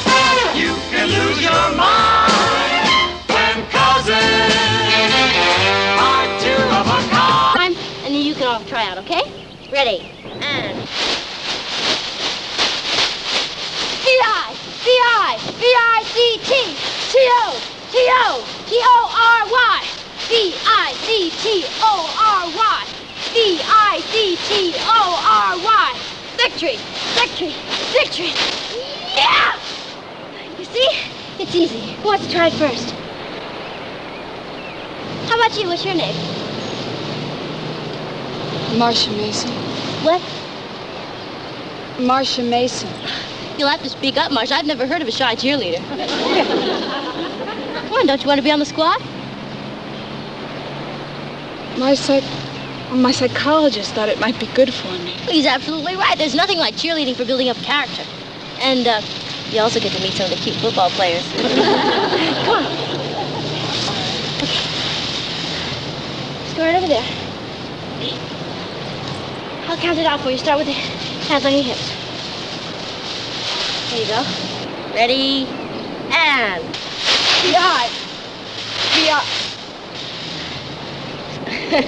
Marcia, that's more like a cry for help than a cheerlead. Let's try it again.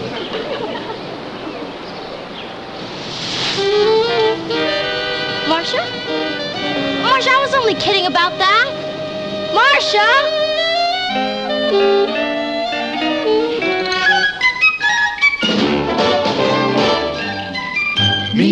Kathy who lived most everywhere, from Zanzibar to Berkeley Square. But Patty's only seen the sights a girl can see from Brooklyn Heights. What a crazy pair. But they're cousins, identical cousins all the way. One pair of matching bookends, different as night and day. Where Kathy adores a minuet, The ballet russe and crepe Suzette. Our Patty loves to rock and roll, the hot dog makes her lose control. What a wild duet. Still they're cousins, identical cousins, and you'll find they laugh alike, they walk alike, at times they even talk alike.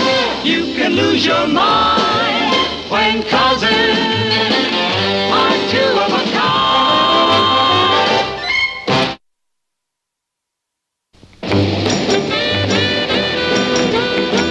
What will it be, girls? I'll have a chocolate soda. Patty?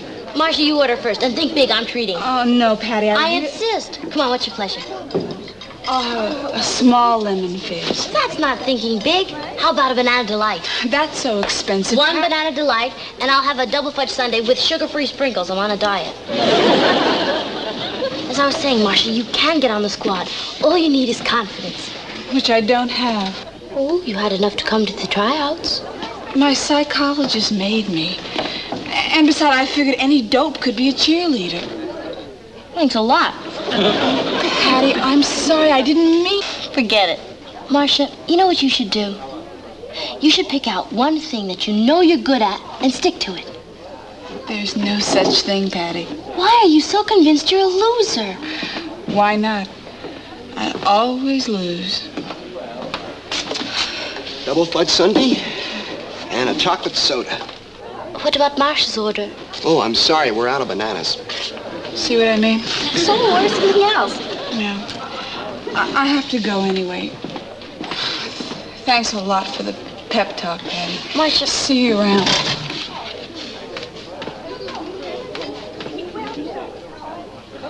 Oh, my. Yeah. She needs help, Kathy. Someone ought to convince her that she's not really a hopeless case. It might be difficult. Yeah, I know. It should be someone who's understanding and compassionate and warm, yet strong and powerful enough to get through to her. And you know something, Kathy? I'm gonna do it. You sure I can't help you, Kathy? Oh, no, thank you, Marcia. You sit. It's my turn to clear. I'd probably break them anyway. We're so happy you came to dinner, Marcia.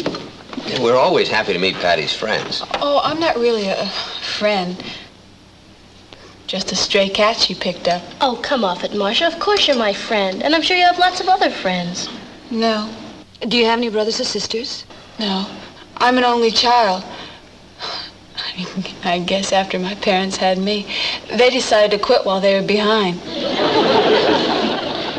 Well, you must have had some playmates while you were growing up. No. Oh, just my pet rabbit, Walter, till he went. Oh, Walter died? No. We had to get rid of him. He was always growling at me. Marcia, why don't we go upstairs? Thank you very much for a lovely dinner. You're very welcome. That was great, Mom. She's sweet. And a lot of fun. Patty's latest project, Operation Build Up. That's a pretty tall order.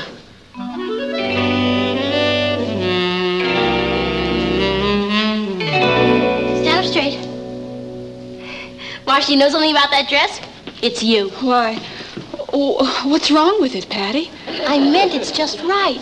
Doesn't it make you feel pretty? Pretty? Look, Patty, I appreciate all the time you spend and everything you're trying Marcia, that's why we're put here on Earth, to help our fellow humans. And I say that dress is you. But, Patty, it couldn't... There are no buts about it, Marcia. All you need is some confidence. Say to yourself, I'm irresistible.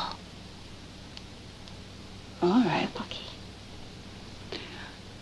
I'm irresistible? Patty! Be right back. Up here, Rich!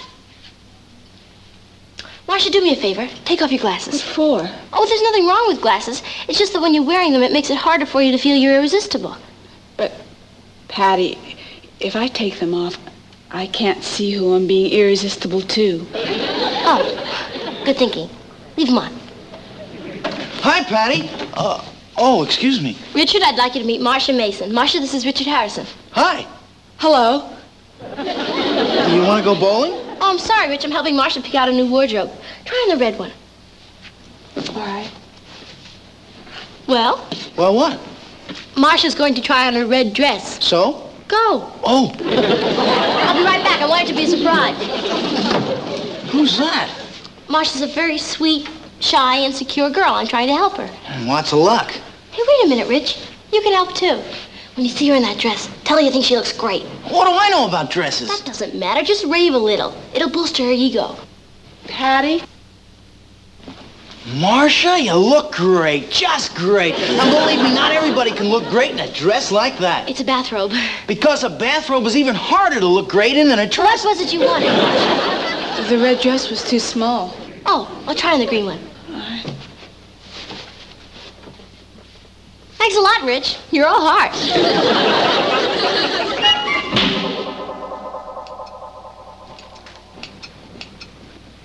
There now. It's almost finished. Martin? It's just me, Mrs. Lane. Oh, hi, Richard. Patty's at the drugstore. Richard, you've met Marcia, haven't you? Last week. Hi. Hello. I'll walk over to the drugstore. Hey, wait a minute, Richard. As long as you're here, we might as well get a man's point of view. What do you think? About what? About Marcia's new hairdo. Oh, it's, different. Richard, you're very observant. What do you think? I like it. You see? Do you really? I just said so. It looks, sexy. Sexy.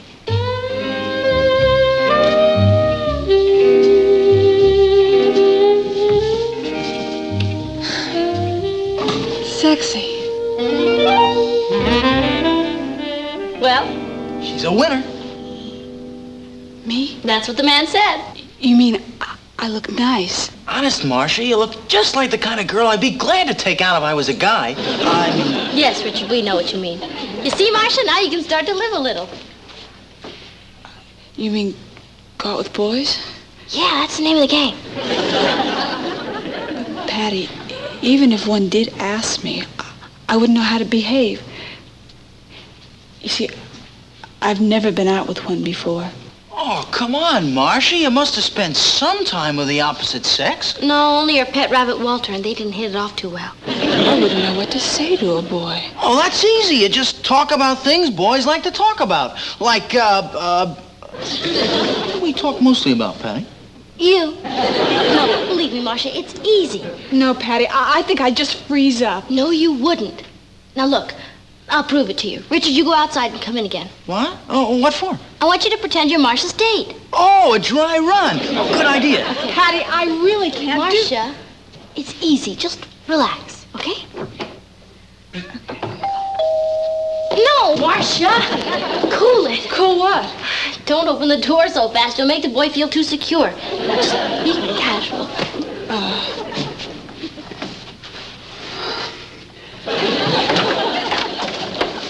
Hiya, Marcia.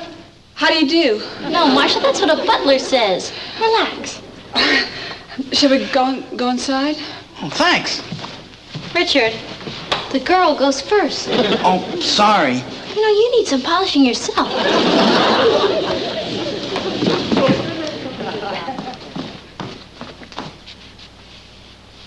Marcia, you couldn't just let him stand here all night.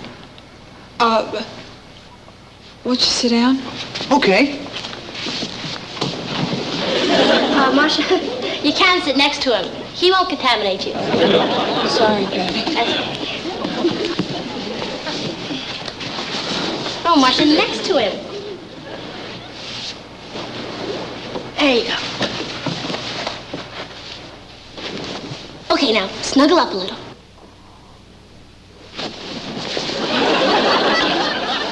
Now, blink your eyes at him. Blink. blink, Marcia. Don't bat. I don't know how. Okay, Marcia. You go sit over there and watch me, okay? Okay.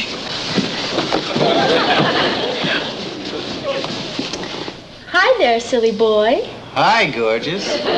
See, already he's warming up. Now watch his hand. Gotta sneak around. I have a groovy new album. Would you like to hear it? Sure. Okay. Did you get the lamp fit? Got it. Remember it.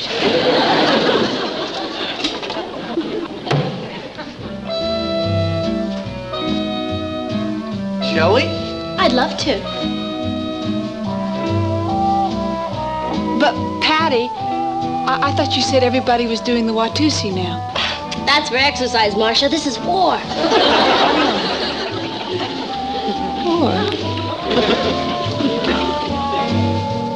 Richard, where'd you learn that new step? Old Fred Astaire picture.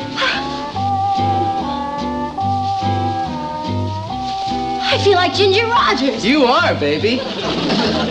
Patty? Patty, want me to try that? Patty? Fred and Ginger used to do a glide out onto the turrets. I'm with you, baby.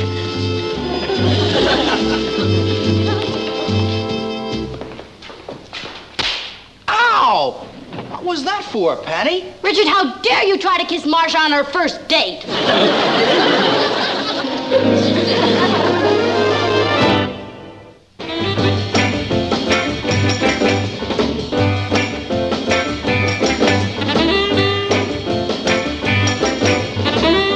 You're doing great, Marcia. Richard makes it look so easy. Now try this. Richard, what makes you such a groovy dancer? Rhythm. Either you've got it or you haven't. Now let's see you do it. I'll try.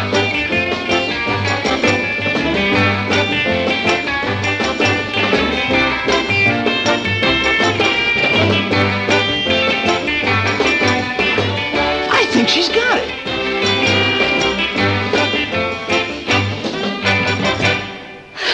Gee, Patty, I feel like a different person. You are, Marcia. Patty, it's 10 o'clock. Oh, 10 o'clock. Oh, Patty, I think I better call my mother. Oh, use the phone in Mr. Lane's study. Thank you. Right through there. Thank you. Honey, you're doing a real good job with her. You too, Rich. Thanks, Papa. Thanks. I think she's just about ready for her first date. Yeah. Who can we get? You. Me? Well, she doesn't know any other boys yet, and she feels comfortable with you. Oh, I don't feel that way about Marcia. I'm not asking you to feel that way about Marcia. I just want you to take her to a movie in the Shake Shop. It'll build her up to be seen with a big man on campus like you. Well, that's true. Oh, I've got to run now. Thanks a million, everybody. You're welcome, Marcia. Richard will walk you home. Ask her on the way. Oh, okay. Bye. Come on, Marcia. Oh, thanks, Richard.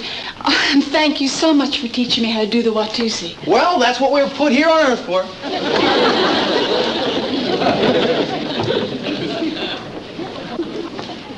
She's really coming along, Patty. I think what you're doing for her is just wonderful.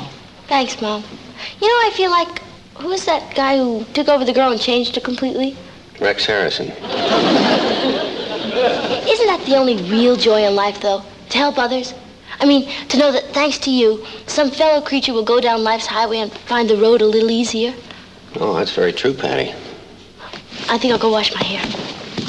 Before you do, honey, be sure and take off your halo.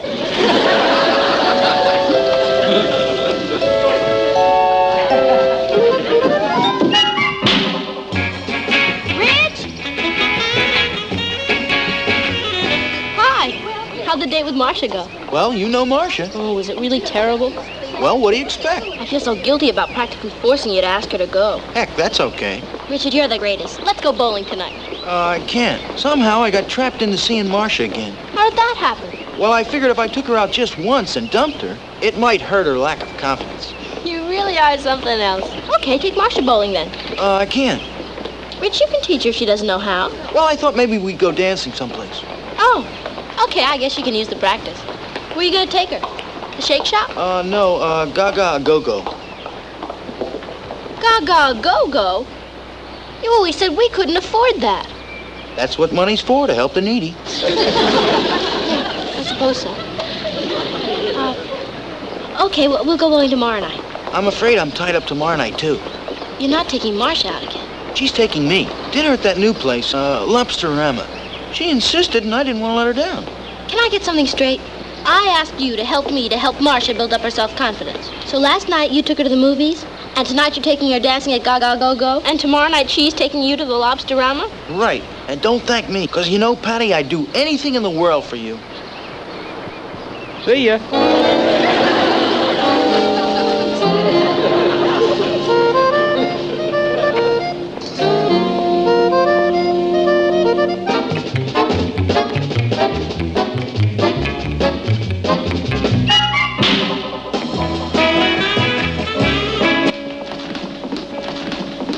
Hi, Patty.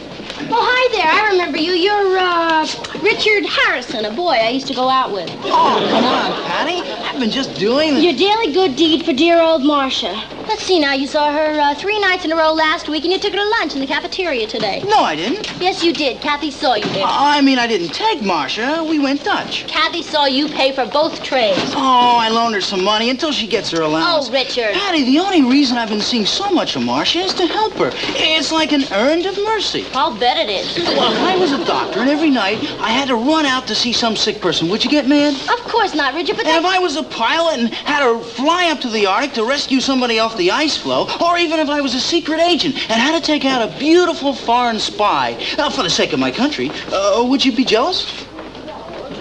No. Richard, forgive me for ever doubting you. It's a little more like it. Let's go for a milkshake. Marcia Mason for class president. Yeah, didn't I tell you? I talked her into running. You did? And she agreed. Boy, that kid's really come a long way. Richard, you may have forgotten, but I'm class president and I'm running for re-election. Oh, I know that, Patty. But she couldn't possibly mind losing to a powerhouse like you. And besides, the fact she's running proves what a terrific job you've done on her self-confidence. Patty, what's the problem? Against you, she doesn't have a chance. Come on. I've created a monster.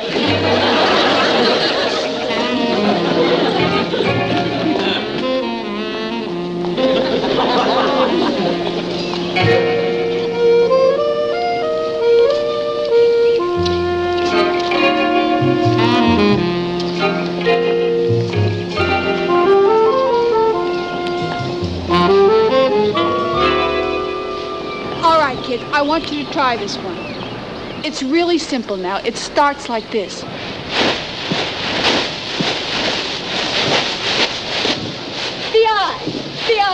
B-I-C-T, P-O-P-O-P-O-R-Y, B-I-C-T-O-R-Y, B-I-C-T-O-R-Y. Victory! Victory! Yay, victory! Hi, Patty. Good afternoon. I was showing the girls how you lead a cheer. Oh, are you going out for the squad again? I thought it'd be a lot of fun. And incidentally prove to the voters that you're full of school spirit. Patty? Or was that one of dear old Richard's ideas? To help build up your self-confidence? Patty? Did I do something wrong? Wrong? Impossible, Marcia. You're one of the smoothest operators I've ever met.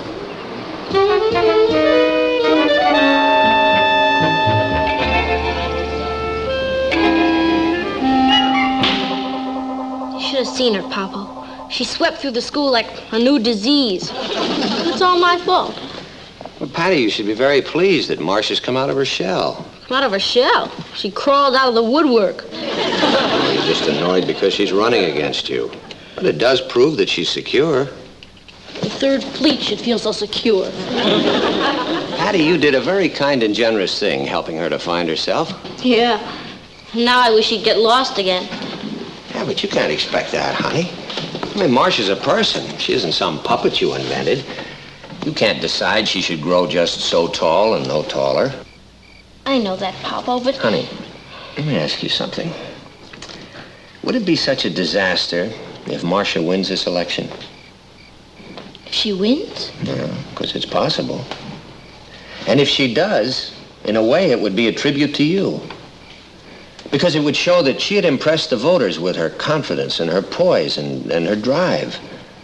And those are all qualities that you instilled in her. That's right. So if Marcia wins, you win.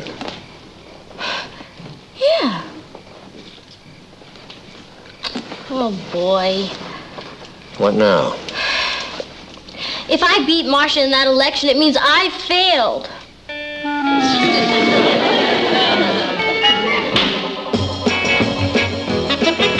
And as we wind up this campaign for class president, we will hear from the two rival candidates. First, here is our incumbent president, Patty Lane.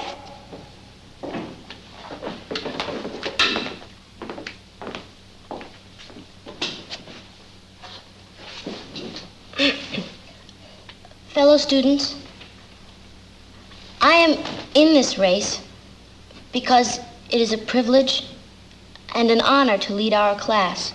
However, we all know the saying in politics, it's time for a change. And during this campaign, I've seen you respond to a new face. You have sensed that my opponent is a girl with many fine qualities. She's a girl instilled with confidence and poise and drive.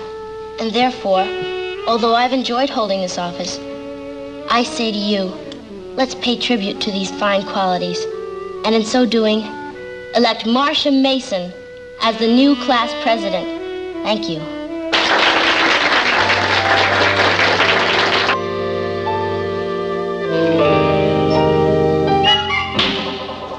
So Marcia did win. In a landslide. Patty's speech put her over. She's quite a girl, our Patty. Where is she now? Richard is driving her home. I hope she doesn't have a sudden letdown after all that nobility.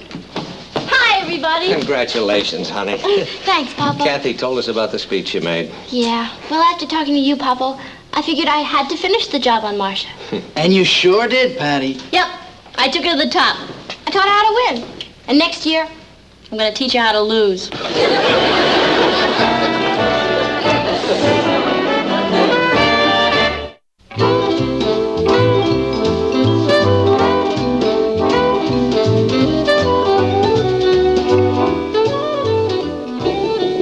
Martin? It's me, Mrs. Lane. Hi, Patty. What's going on? Oh, Patty wanted her hair a new way. You like it, Rich? It looks nice. You think it makes me look, sexy? Oh, I don't know. Turn around. Let me see the front.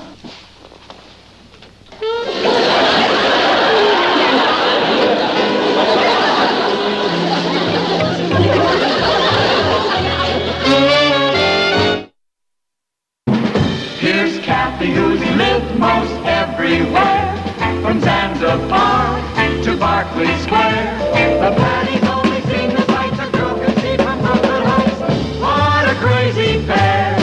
But they're cousins, identical cousins, and you'll find they laugh alike, they walk alike, at times they even talk alike. You can lose your mind when cousins.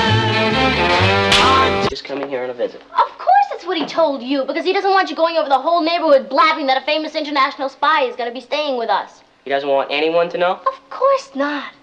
Wait right here. Ross, don't you realize that every move a man like that makes is top security? Well, then somebody let the cat out of the bag. Oh, this could mean disaster to David Matson. Papo! Papo! You've got to cable David Matson immediately and tell him not to come here. What? Look, have you seen that? Yeah, I wrote it. You wrote it? Papo, how could you do such a thing? Well, I took a piece of paper and I put it in my typewriter. You can joke about exposing David's secret mission to millions? Patty, Mr. Matson is not coming here on a secret mission. He's just stopping by on his way to Tokyo to give Kathy regards from her father. You really don't know too much about how international spies work, do you, Papo? Patty, I wish you'd stop all this foreign intrigue talk. Why? Because right this minute, there are dozens of enemy agents listening in under the rug. Yeah, maybe this apple's bugged. Okay. You two can joke all you want. All I know is that spies have enemies, and if they find out that David's here. He just drove up. He's here. David's here! Young lady, I want you to remember something. David is here for rest and relaxation, and it's our job to make him feel at home, okay? Oh, of course, Papa. You can count on me. I'll do everything in my power to make him feel at home. Thank you. Kathy! David's here! David. Welcome to New York. How are you? How very nice to see you. Come in. Thank you. Hello, Martin. Hello, David. Oh, it's wonderful to see both of you again. And so kind of you to put me up. Oh, that's our pleasure. And this is Ross. Hello, Ross. And this is Kathy. Kathy. Hello, Mr. How are Matson. you? Just fine, thank you. Did you see my father before you left London? Indeed, I did. And he asked me to bring something for you. He did? Uh-huh. Here it is. I had a terrible time getting that through customs. Say, where's your daughter? Oh, she'll be down in a moment. She's changing her dress. I have to warn you about Patty, David. She's convinced that you've come here on a secret spy mission, so... Martin, since James Bond, our lives have never been the same. As a matter of fact... Hello there. How do you do, Mr. Matson? Welcome to America. And we intend to do everything possible to make you feel at home.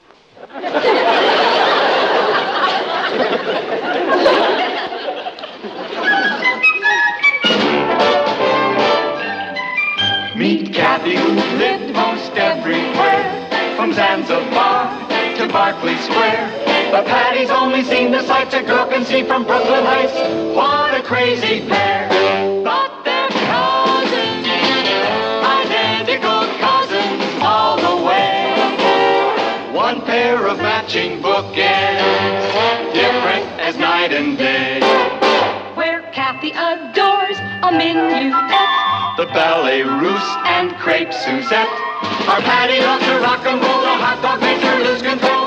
What a wild duet. Still they're cousins, identical cousins, and you'll find they laugh alike, they walk alike, at times they even talk alike. You can lose your mind when cousins are two of a kind.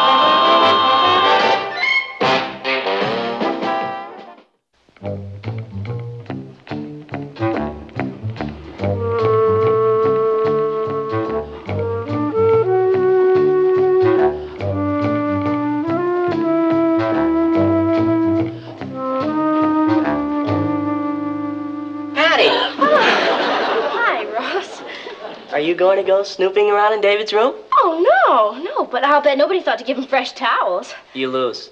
Mom puts him in over an hour ago. Oh, over an hour ago? Well, then they can't be fresh anymore.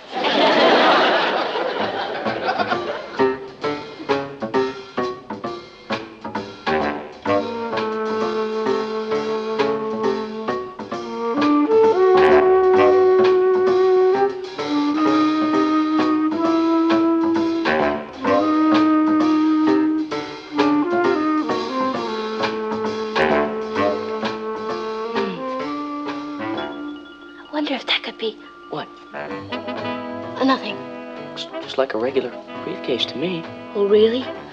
Would it interest you to know that I once saw a spy shoot somebody with one of those? You saw a spy? Where? In a movie. Where do you think? It was a fight to the death. And just when the enemy agent was about to kill him, the guy opened his briefcase and bang! It shot him. No kidding. Yeah. No! Don't touch it. It might be loaded.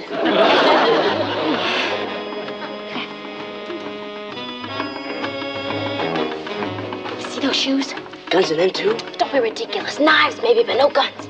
Knives? Yeah, poison ones. Suppose the spy is cornered, right? He stamps his feet, and poison knives shoot out of the toes. One well-placed kick, and... I'll tell you one thing.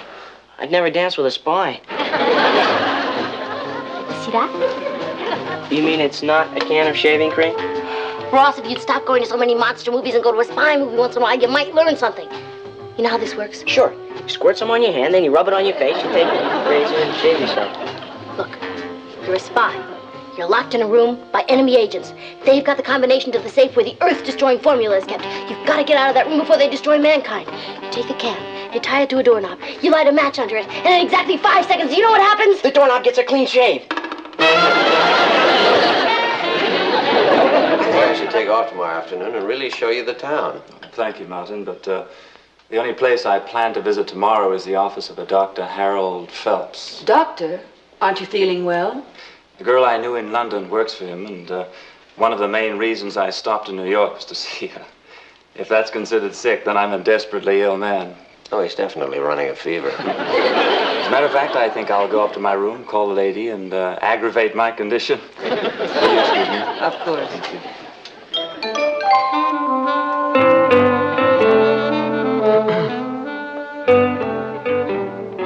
Oh, Miss Irene Wilson, please. She's not? Well, who's this? Her answering service? Well, may I leave a message, please? Yes, tell her the man from Interpol called. That's right. And it's vitally important that I see her tomorrow to continue the talk that we started at the embassy in London. Have you got that? Yes, she can reach me at 624-1098. Right. And just sign it Agent 008. Yes, I just missed by one.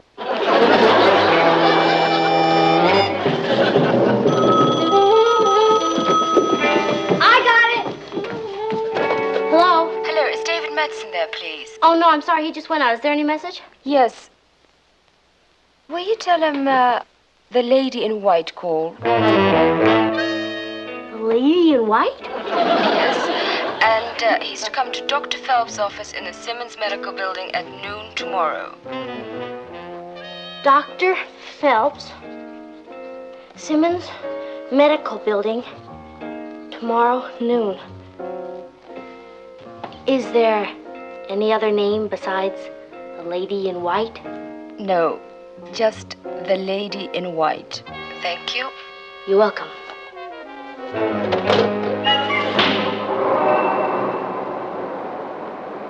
Ross, can you keep a secret? Sure. David Madsen is meeting a woman spy in the Simmons Medical Building in a half hour. You're kidding. No, she's called the lady in white, and she works in a doctor's office as a cover-up. You sure? I took a message from her myself last night. Wow! Come on, I'm dying to see her. I've never seen a woman spy before. I have. I got one for a sister.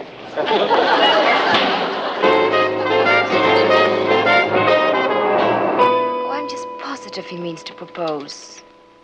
But if I know David, he'll have to be coaxed. Yes. Oh, I don't know. Mm-hmm.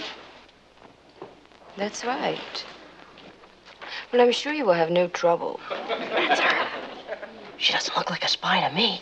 Well, of course she doesn't look like a spy. If she looked like one, her value to the service would be useless. Well, of course, everything is just going to be fine. I'll just tell you this. I have no intention of letting Mr. Madsen slip through my fingers this time. If he suspected I was out to trap him, there's no telling what he'd do. Well, I realize the risk I'm running, but he's only going to be in New York for 1 day, so I have to work fast. She's a double spy. She's working for both sides. No kidding. We've got to warn David. Let's go. Yes. Well, all right. I'll speak to you later then. Irene. David.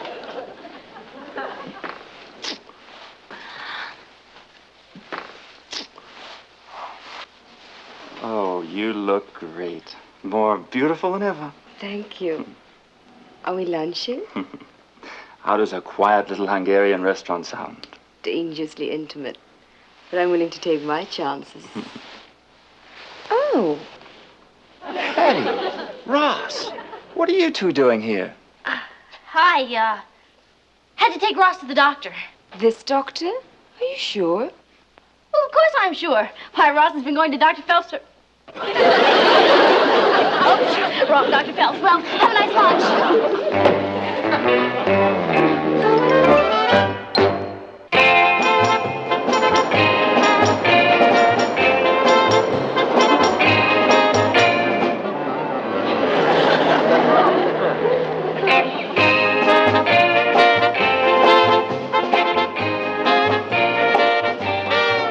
Look at that. She's squeezing his arm. So what? She might be planting a homer on him. A what? Homer. It's a small piece of metal or a pin that sends signals back to enemy headquarters. If I could only get to him.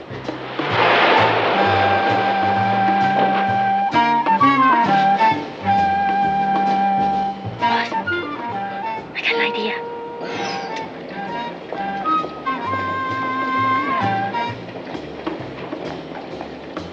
Okay, come on.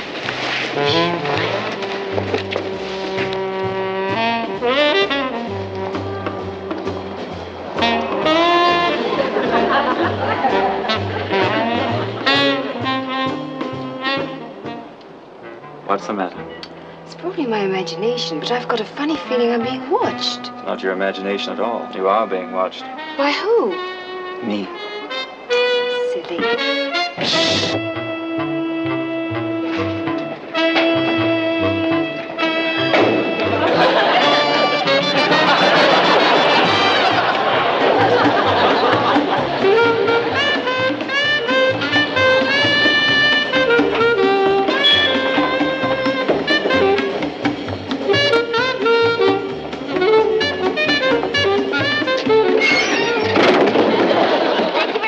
Yeah, this is our stop.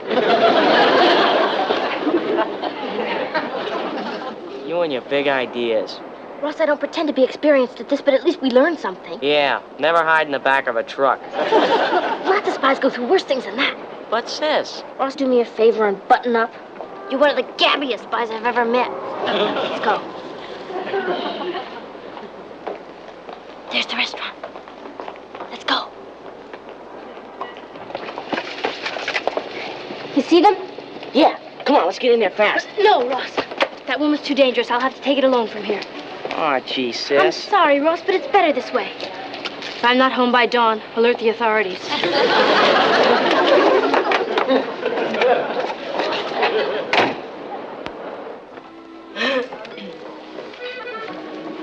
Good afternoon, madame. Good afternoon. May I help you? Yes, I'd like a table for one, please. Oh, I'm so sorry, but we cannot seat singles. You must have an escort. An escort? I'll be right back. Oh, Ross. Is it over already? No, come on, I need you. Hurry up.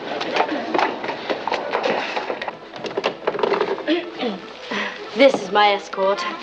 I'm sorry, young man, but you will have to put on a tie. It's all right.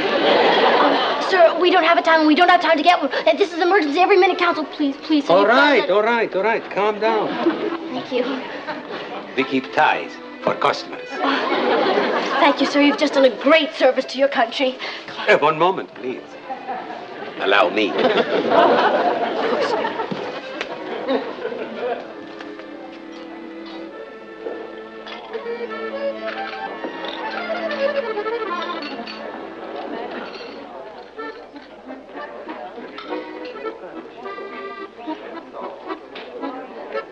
Do you wish to order now, please? Yeah, sure.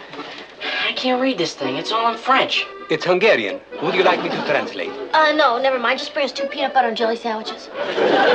Young lady, this is a Hungarian restaurant. We serve Hungarian food, Hungarian style. Oh, okay. Then just bring us 2 Hungarian peanut butter and jelly sandwiches. So far away. I wish we were at a different table. I wish we were at a different restaurant. This time's choking me. Would you like to look at the menu, sir? Oh, we won't need the menu for dessert.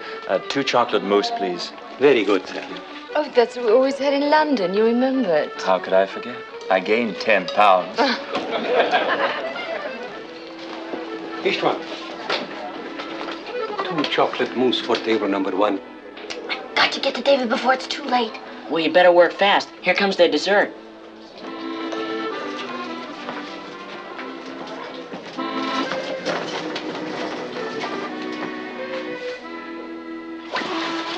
Wait here. You know, coming over on the plane, I was remembering all the wonderful times we had at Brighton. Oh, yes. Whatever happened to all those pictures you took of me? You won't believe this.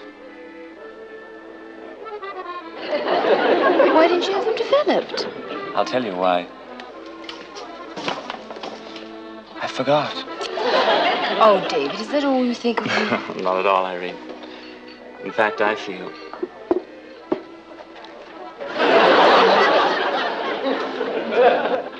I feel that someone's trying to tell me something, and I think I know who.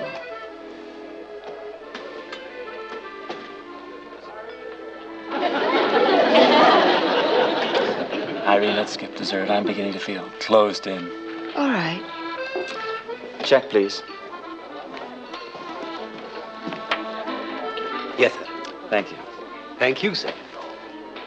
Where are they going? Didn't he get my message? Maybe he ate it without reading it.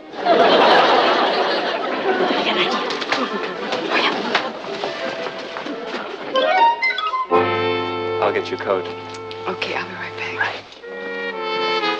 Miss. Hello.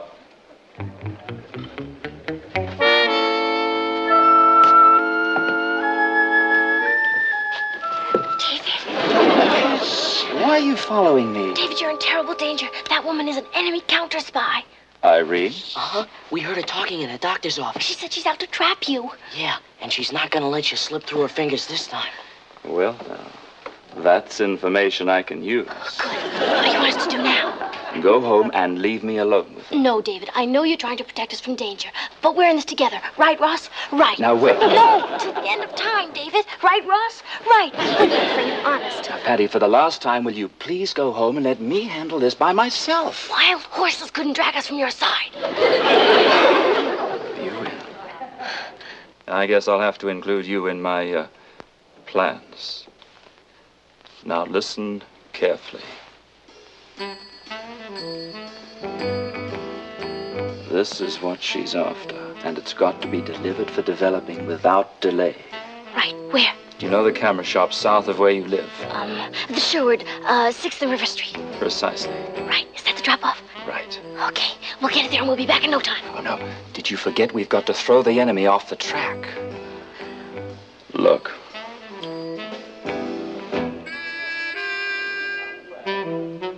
You mean he's working with them? Well, he doesn't work for us. Now, we've got to convince them you're not on a secret mission. How do we do that? We'll use Plan M. Plan M? We've got to make the enemy agents think you're just a couple of ordinary kids out for an ordinary Saturday afternoon of fun and frolic. Oh, okay. Now, first, you will go directly to the malt shop, 2 blocks south of here. Wait a minute. There's no malt shop 2 blocks south of here. There's one 3 blocks the other way. I know, I was testing you. You'll order 2 jumbo banana splits. Now, the important thing is to act as if you're really enjoying the Sundays. You think you can? We can sure try. Good. Now, as soon as you finish the banana splits, move on to the cinema closest to the malt shop. The Globe. You're on your toes, Ross. Go in and watch the double feature. As soon as it's over, proceed to the camera shop, drop the film, and then go home. That's it. Come on.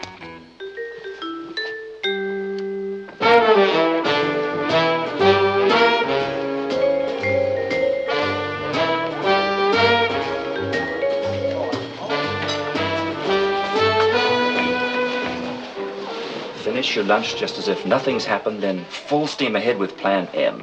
It should come off perfectly if you follow these instructions. Check. Commit that to memory. Now, this is for expenses.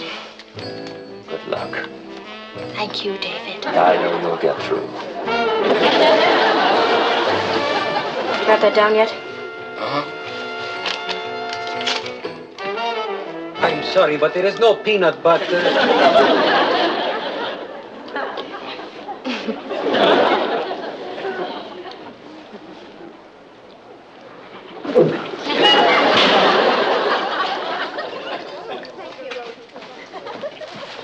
Why do you suppose he did that?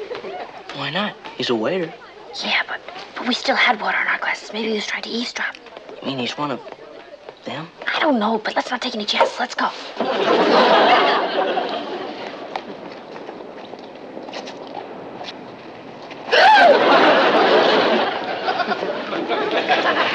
Get 2 tickets.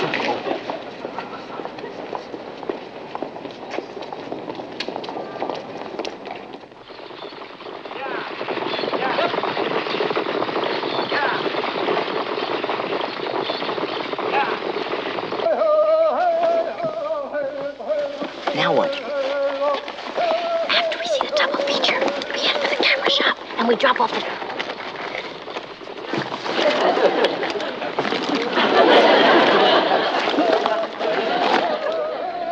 Ross! not in my purse. Of course not. You transferred it to your coat pocket, remember? Oh, boy. What a relief. I think of how vital it is. If I'd ever lost it, I'd kill myself.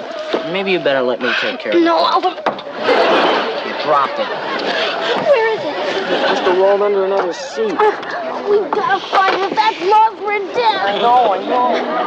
Mister, could you move your foot, please? Your foot, mister. Excuse me. What's going on? Excuse me.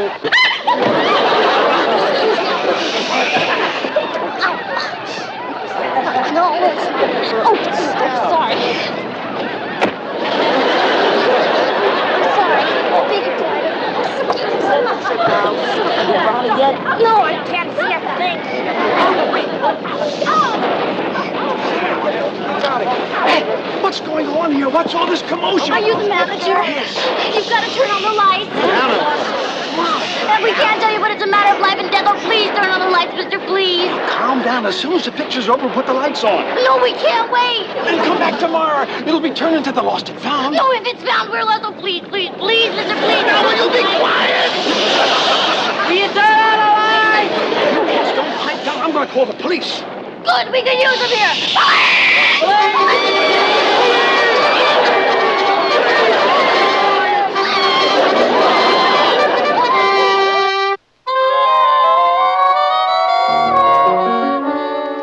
Patty and Ross hadn't revealed Irene's intentions, I might never have gotten up enough nerve to propose. You know, I'd love to see those two happy little secret agents, banana splits and double features. Certainly pay your assistant spies well, David. Well, Irene, if you're going to get David to the airport on time. Yes, we'd better hurry. All right. Say goodbye to Patty for me, and don't tell her the truth about the mission. It might break her heart. Oh, I'm sure she's caught on by now. She's just playing a game. There she is, officer. Arrest that woman for enemy espionage. May I have a word with you, please?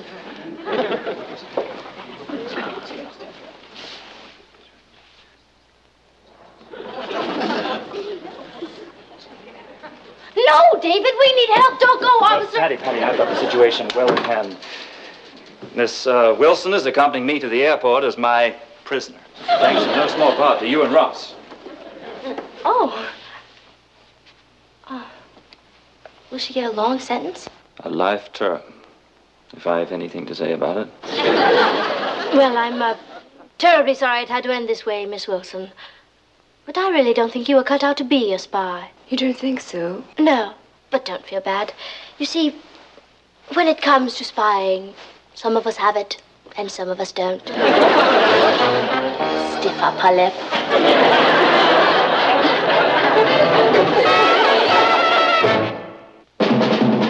Here's Kathy, who's lived most everywhere, from Zanzibar to Berkeley Square. The Patty's only seen the sights a girl can see from Brooklyn Heights.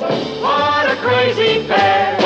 But they're cousins, identical cousins, and you'll find they laugh alike, they walk alike, at times they even talk alike. You can lose your mind when cousins are two. Yeah, here you are, son. Said, do you really need him that strong? Dad, until I put him on, I thought you were Mom. Papa, would you tell Mom I'll be back in a couple of hours? Patty, you're not going out like that. Why? What's wrong with it? Halloween is months away. Vic, you and your silly jokes. Okay, knock off the guerrilla warfare. Now, why the Sub-Zero outfit? Because Richard likes to keep the top down on the car. Likes to. He has to keep the top down on that car. Why? It hasn't got any. It's such a joy living with a funny family. I gotta go. Richard will be right here. See you later. All right, have a good time, but be home early because I worry when you're out driving. Oh, Papa, you don't have to worry. Richard's never had an accident in all the years he's been driving. See you later. How many years has he been driving? 6 months.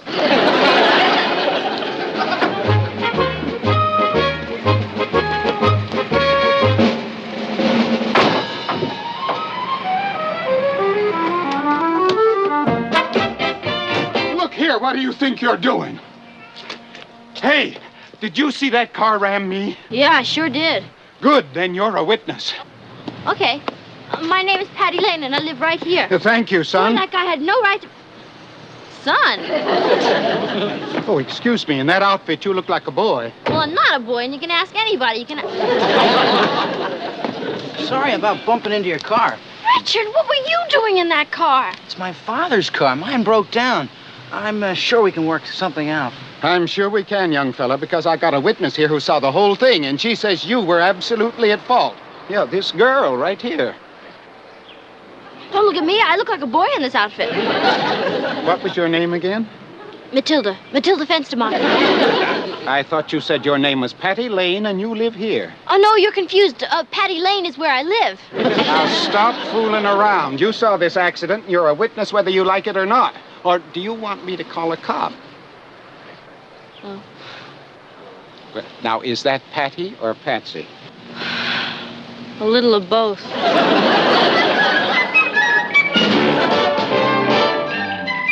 Meet Kathy, who lived most everywhere, from Zanzibar to Berkeley Square.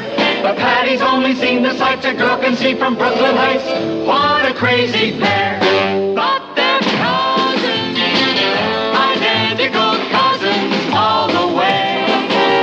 One pair of matching bookends, different as night and day. Where Kathy adores a minuet, the ballet russe and crepe Suzette. Our Patty loves to rock and roll, the hot dog makes her lose control. What a wild duet! Still they're cousins, identical cousins, and you'll find they laugh alike, they walk alike, at times they even talk alike. You can lose your mind when cousins are two of a kind.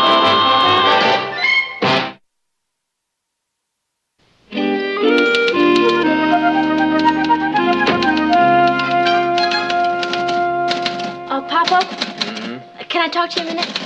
Yeah, sure. What's on your mind? You sure I'm not interrupting something important? No, this is just an editorial on Red China. Oh. What's your problem? Well, I need some advice, but I don't want to disturb anything. Now, if you're really busy, you can just say, Patty, get lost, I'm busy. Patty, if you were disturbing anything, I would say to you, Patty, get lost, I'm busy. So quit beating around the bush and get to it. Okay. Now, it's very complicated, so listen carefully. Uh-huh. Thank you. Now, A and B are friends. A sees an auto accident involving B and C. Before A knows that B is involved in the accident, C nails A as a witness against B, whose fault it was. You understand? Yeah. But would you mind repeating the question? I haven't asked it yet. Oh. The question is this. Should A testify against B, even though A and B are great friends and A and C don't even know each other? Especially when B is going to get in terrible trouble with his father. You follow me? Oh, I follow you. I just don't understand you. Well, what's so difficult to understand? It's as simple as ABC. Patty, would you mind if we began this meeting all over again, from the very beginning? From the very beginning? Mm-hmm. Okay, Papa. Papa? Can I talk to you a minute? Get lost, Patty. I'm busy. Richard? What? Are you ready for this? What? On television the other night, there was this fugitive, see? He was in a big jam, so he decided to go to the people who were causing him the trouble and throw himself on their mercy. Hey, Patty, that's a great idea. You mean go to the owner of the other car and ask him to forget about it? Right. Sure, and if I throw myself on his mercy, maybe he won't even put in a claim. I mean, I'm a kid, and I'm honest. Maybe he'll say, forget it. What do you think, Kathy? Forget it. Oh, come on, it's worth a try, isn't it? I suppose so. Okay, Rich, you go call Mr. Tompkins and tell him we'll be right over. Patty, what did happen when the fugitive went to the people who were causing him the trouble? They turned him into the police, and near the end of the show, he was on his way to the electric chair.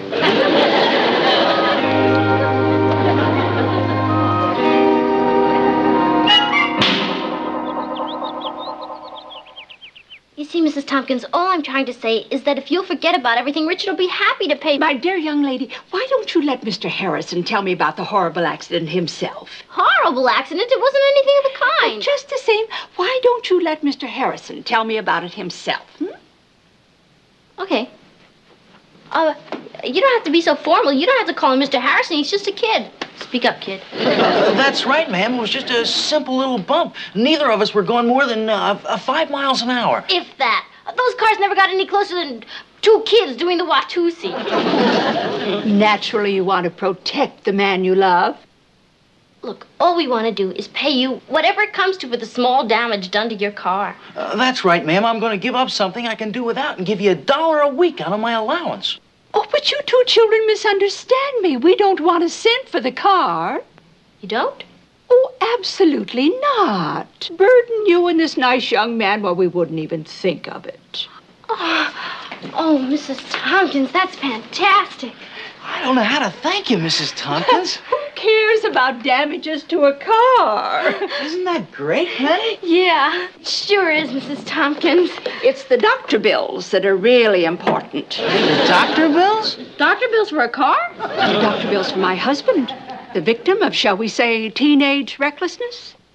No, let's not. Mrs. Tompkins, are you trying to tell me that your husband was badly hurt? The doctors still don't know how serious his internal injuries are.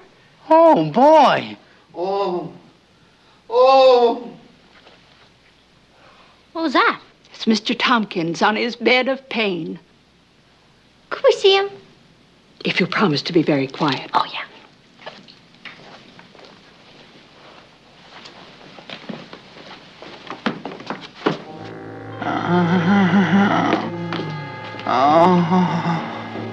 Oh, boy. You can see how bad he looks. That's nothing compared to the way I'm going to look when my father hears about this. I think he wants to tell me something.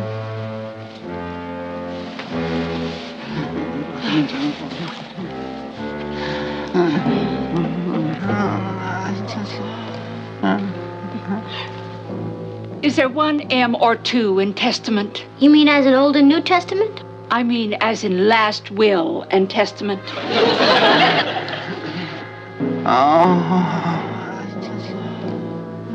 Oh, I'm afraid you're going to have to go. He's too weak to go on. Me too. I'm truly sorry for you, young man, being involved in a mess like this. And I'm sure your father will be happy to pay us whatever we ask. Just to keep you from having this terrible blot on your record. Say, $10,000? $10,000? Our lawyer, Mr. Lewis, will be in touch with you. Thank you, Mrs. Tompkins. We knew you'd be fair.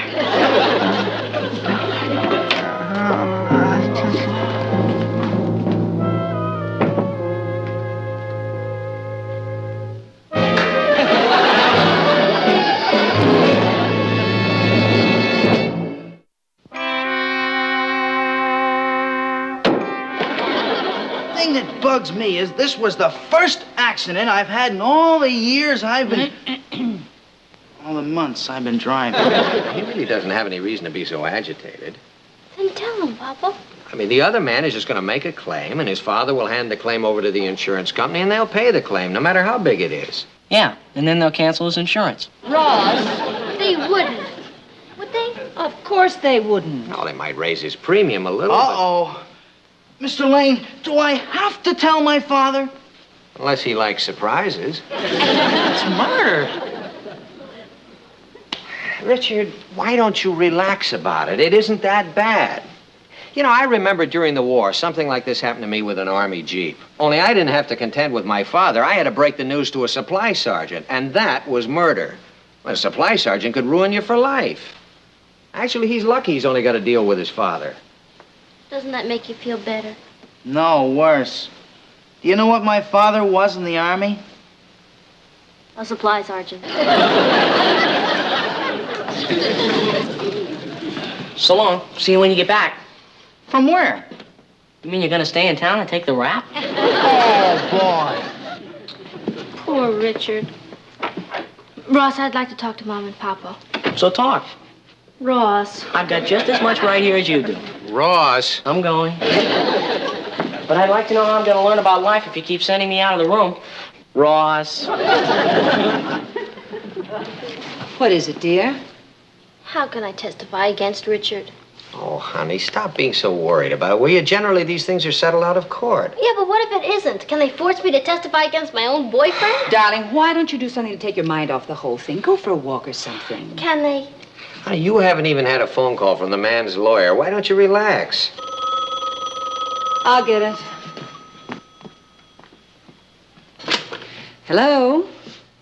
No, this is Mrs. Lane. Yes, that's right, Patty. You're the lawyer for whom? Wait a minute, he wants to talk to you about the accident. I can't talk now. I'm going out to take my mind off the whole thing.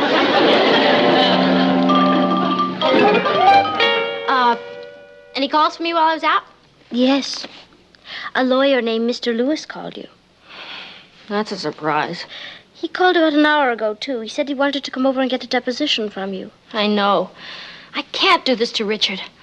I'll just have to keep stalling him till I find a way out of this mess. Please hurry up, Patty. I'm running out of excuses. What do you mean? Well, one time he called, I told him I was your mother. Another time he called, I told him I was your brother. What do I tell him next time? Oh, I don't know. Tell him nobody's home and you're just a burglar who's answering the telephone.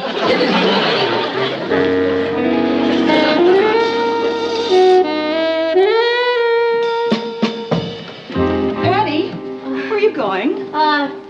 Out around. Darling, you can't keep ducking it forever. You've got to call this Mr. Lewis back.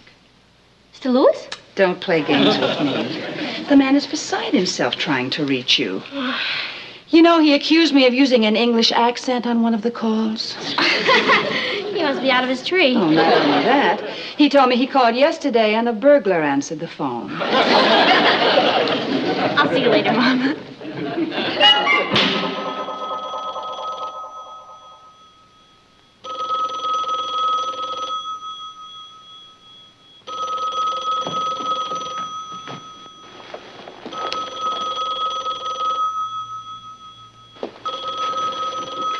Hello?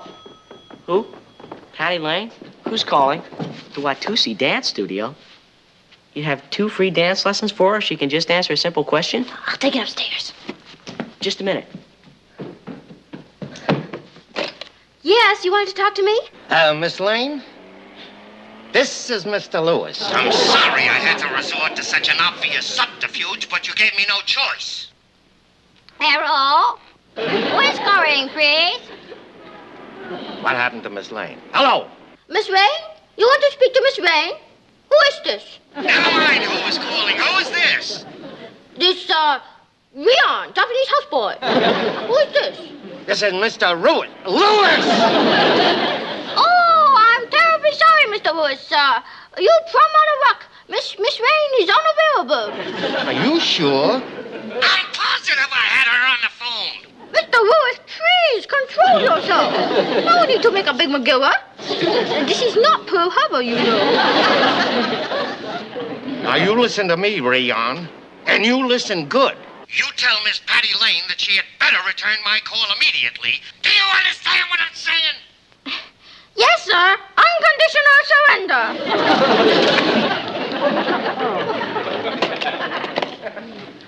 Oh, boy. Patty, you're fighting a losing battle. You saw the accident and you'll have to tell the truth. Yeah, I guess you're right. The question is, did I really see it? What? Now that I think about it, I'm not too sure. What do you mean? Kathy, all I can remember is I came out of the house and I heard the crash and then I looked over and... That's it, Kathy. I didn't see the accident, I just heard it. Are you quite sure? Oh, doesn't light travel faster than sound? Yes, but... There you are. Aren't you just rationalizing? Yeah, but doesn't it sound good? Any jury would see through such a flimsy pretext. Hey, Eagle Eyes.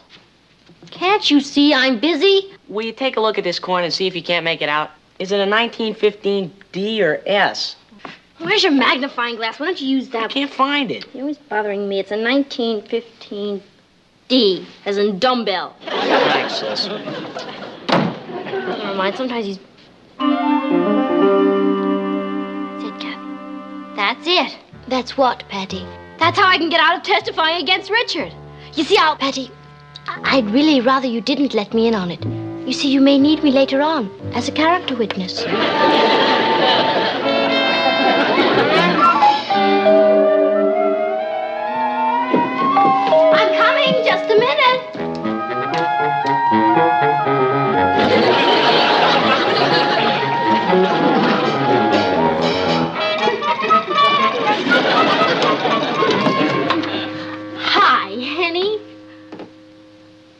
I'm not Henny. I'm Mr. Lewis, Mr. Tompkins' attorney.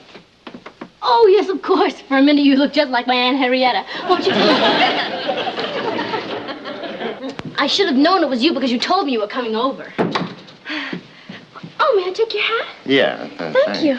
I always admire a man who wears a derby. Can I take your suitcase, too? No, thanks. Oh, all right. Well, won't you come in? Excuse me. No, just make yourself at home. I know you want to talk about your client's accident, and I want you to know I'm willing to tell you everything I saw. Thank you. Tell me, have you always worn glasses? Oh, no, of course not. As a matter of fact, do you see this picture? Now, up until then, I never wore glasses. Oh. Well, I took the liberty of preparing a statement which I'd like you to look over and read and correct if necessary. Yes, thank you. Can you see that all right? Yes, of course. Can you read it? Yes, of course. Oh, boy. Oh, thank you. You're right. That's much better. Uh-huh. Okay. Oh, would you like some candy? No, thanks. I don't smoke. Oh, I'm sorry. Can I get you a cold drink? Please. Don't go away.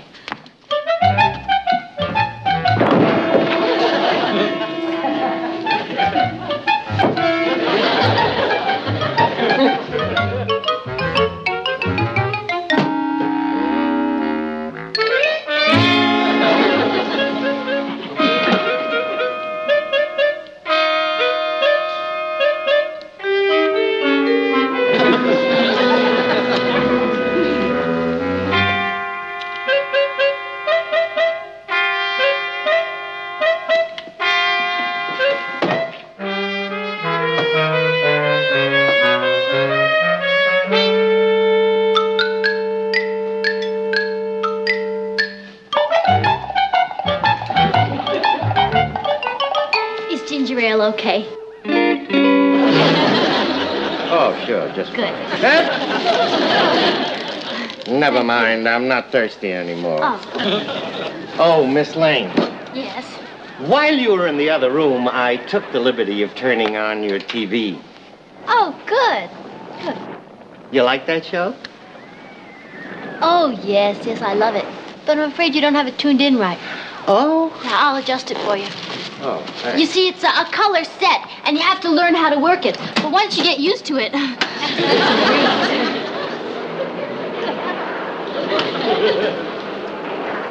Miss Lane, yes. I came here to assist. Patty, do me a favor. Ross, don't you see that I have a guest? But it's vitally important. Please excuse me. Little brothers, you know.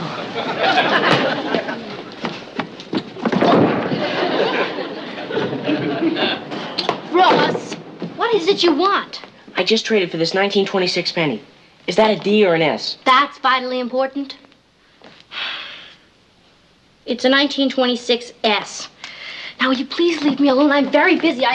Very funny. Mr. Lewis, there's something you don't understand. Coins, excuse me, are the only things I can see. Now, Miss Lane, I have to warn you. When I get you into court, friendly or unfriendly, you had better tell the truth, or so help me, I'll have you tried for perjury. Just don't see what good it's going to do us. They already tried talking to him once. What's the point of trying again? Look, Rich, you know as well as I do that most cases never even get to court. People sue for $100,000, and then you hear they settle out of court for $56.27. Look, I figure if we go to the Tompkins and catch them off guard and offer them cash, they may just accept it. Yeah, but Mr. Tompkins is in such bad shape. Well, money's one of the greatest wonder drugs in the world. He might just get instantly well. Maybe you're right. How much do we have in cash? $56.27.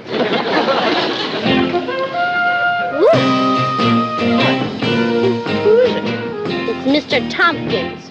But it can't be.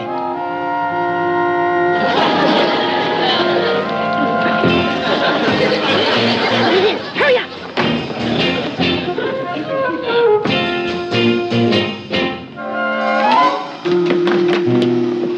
I told you you were wrong. I know it was Mr. Tompkins. Do you mind if we pick up the blanket? What, and expose him to a draft in his weakened condition? Oh. Do you hear that? Yeah, he's groaning better. Let's settle out of court. I'd groan too if I had just run in the house that fast. Are you calling me a liar? I'm not calling anybody a liar, Mrs. Tompkins. All I'm trying to do is get at the truth. Pay him their $56.27. No. May I ask you a question? Certainly. If he's not dressed, why is he wearing a shoe? That's a special shoe prescribed by our doctor to relieve the pain. Pay him the $56. Okay, Mrs. Tompkins, I guess we were wrong. I apologize.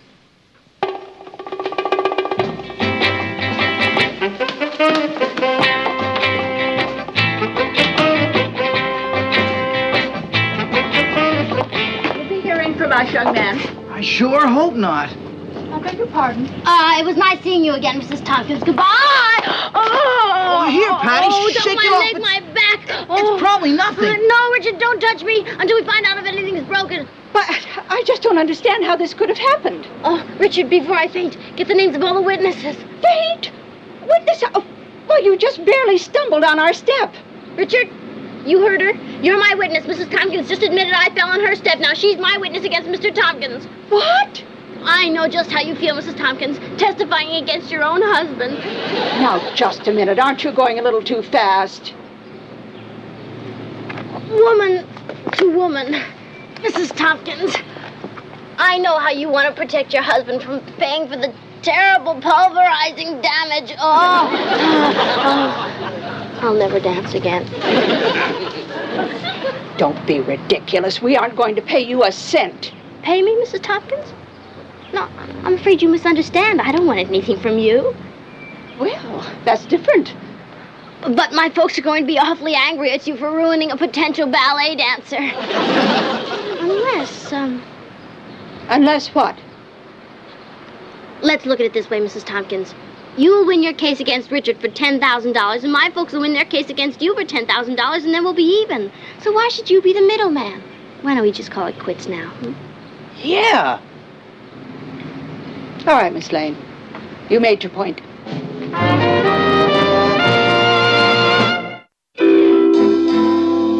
Hey, Patty, how about that? I think you conned him in to get me off the hook. How about that? Okay, Patty. You can stop putting it on. She went in. I'm not putting it on. I think I broke my ankle.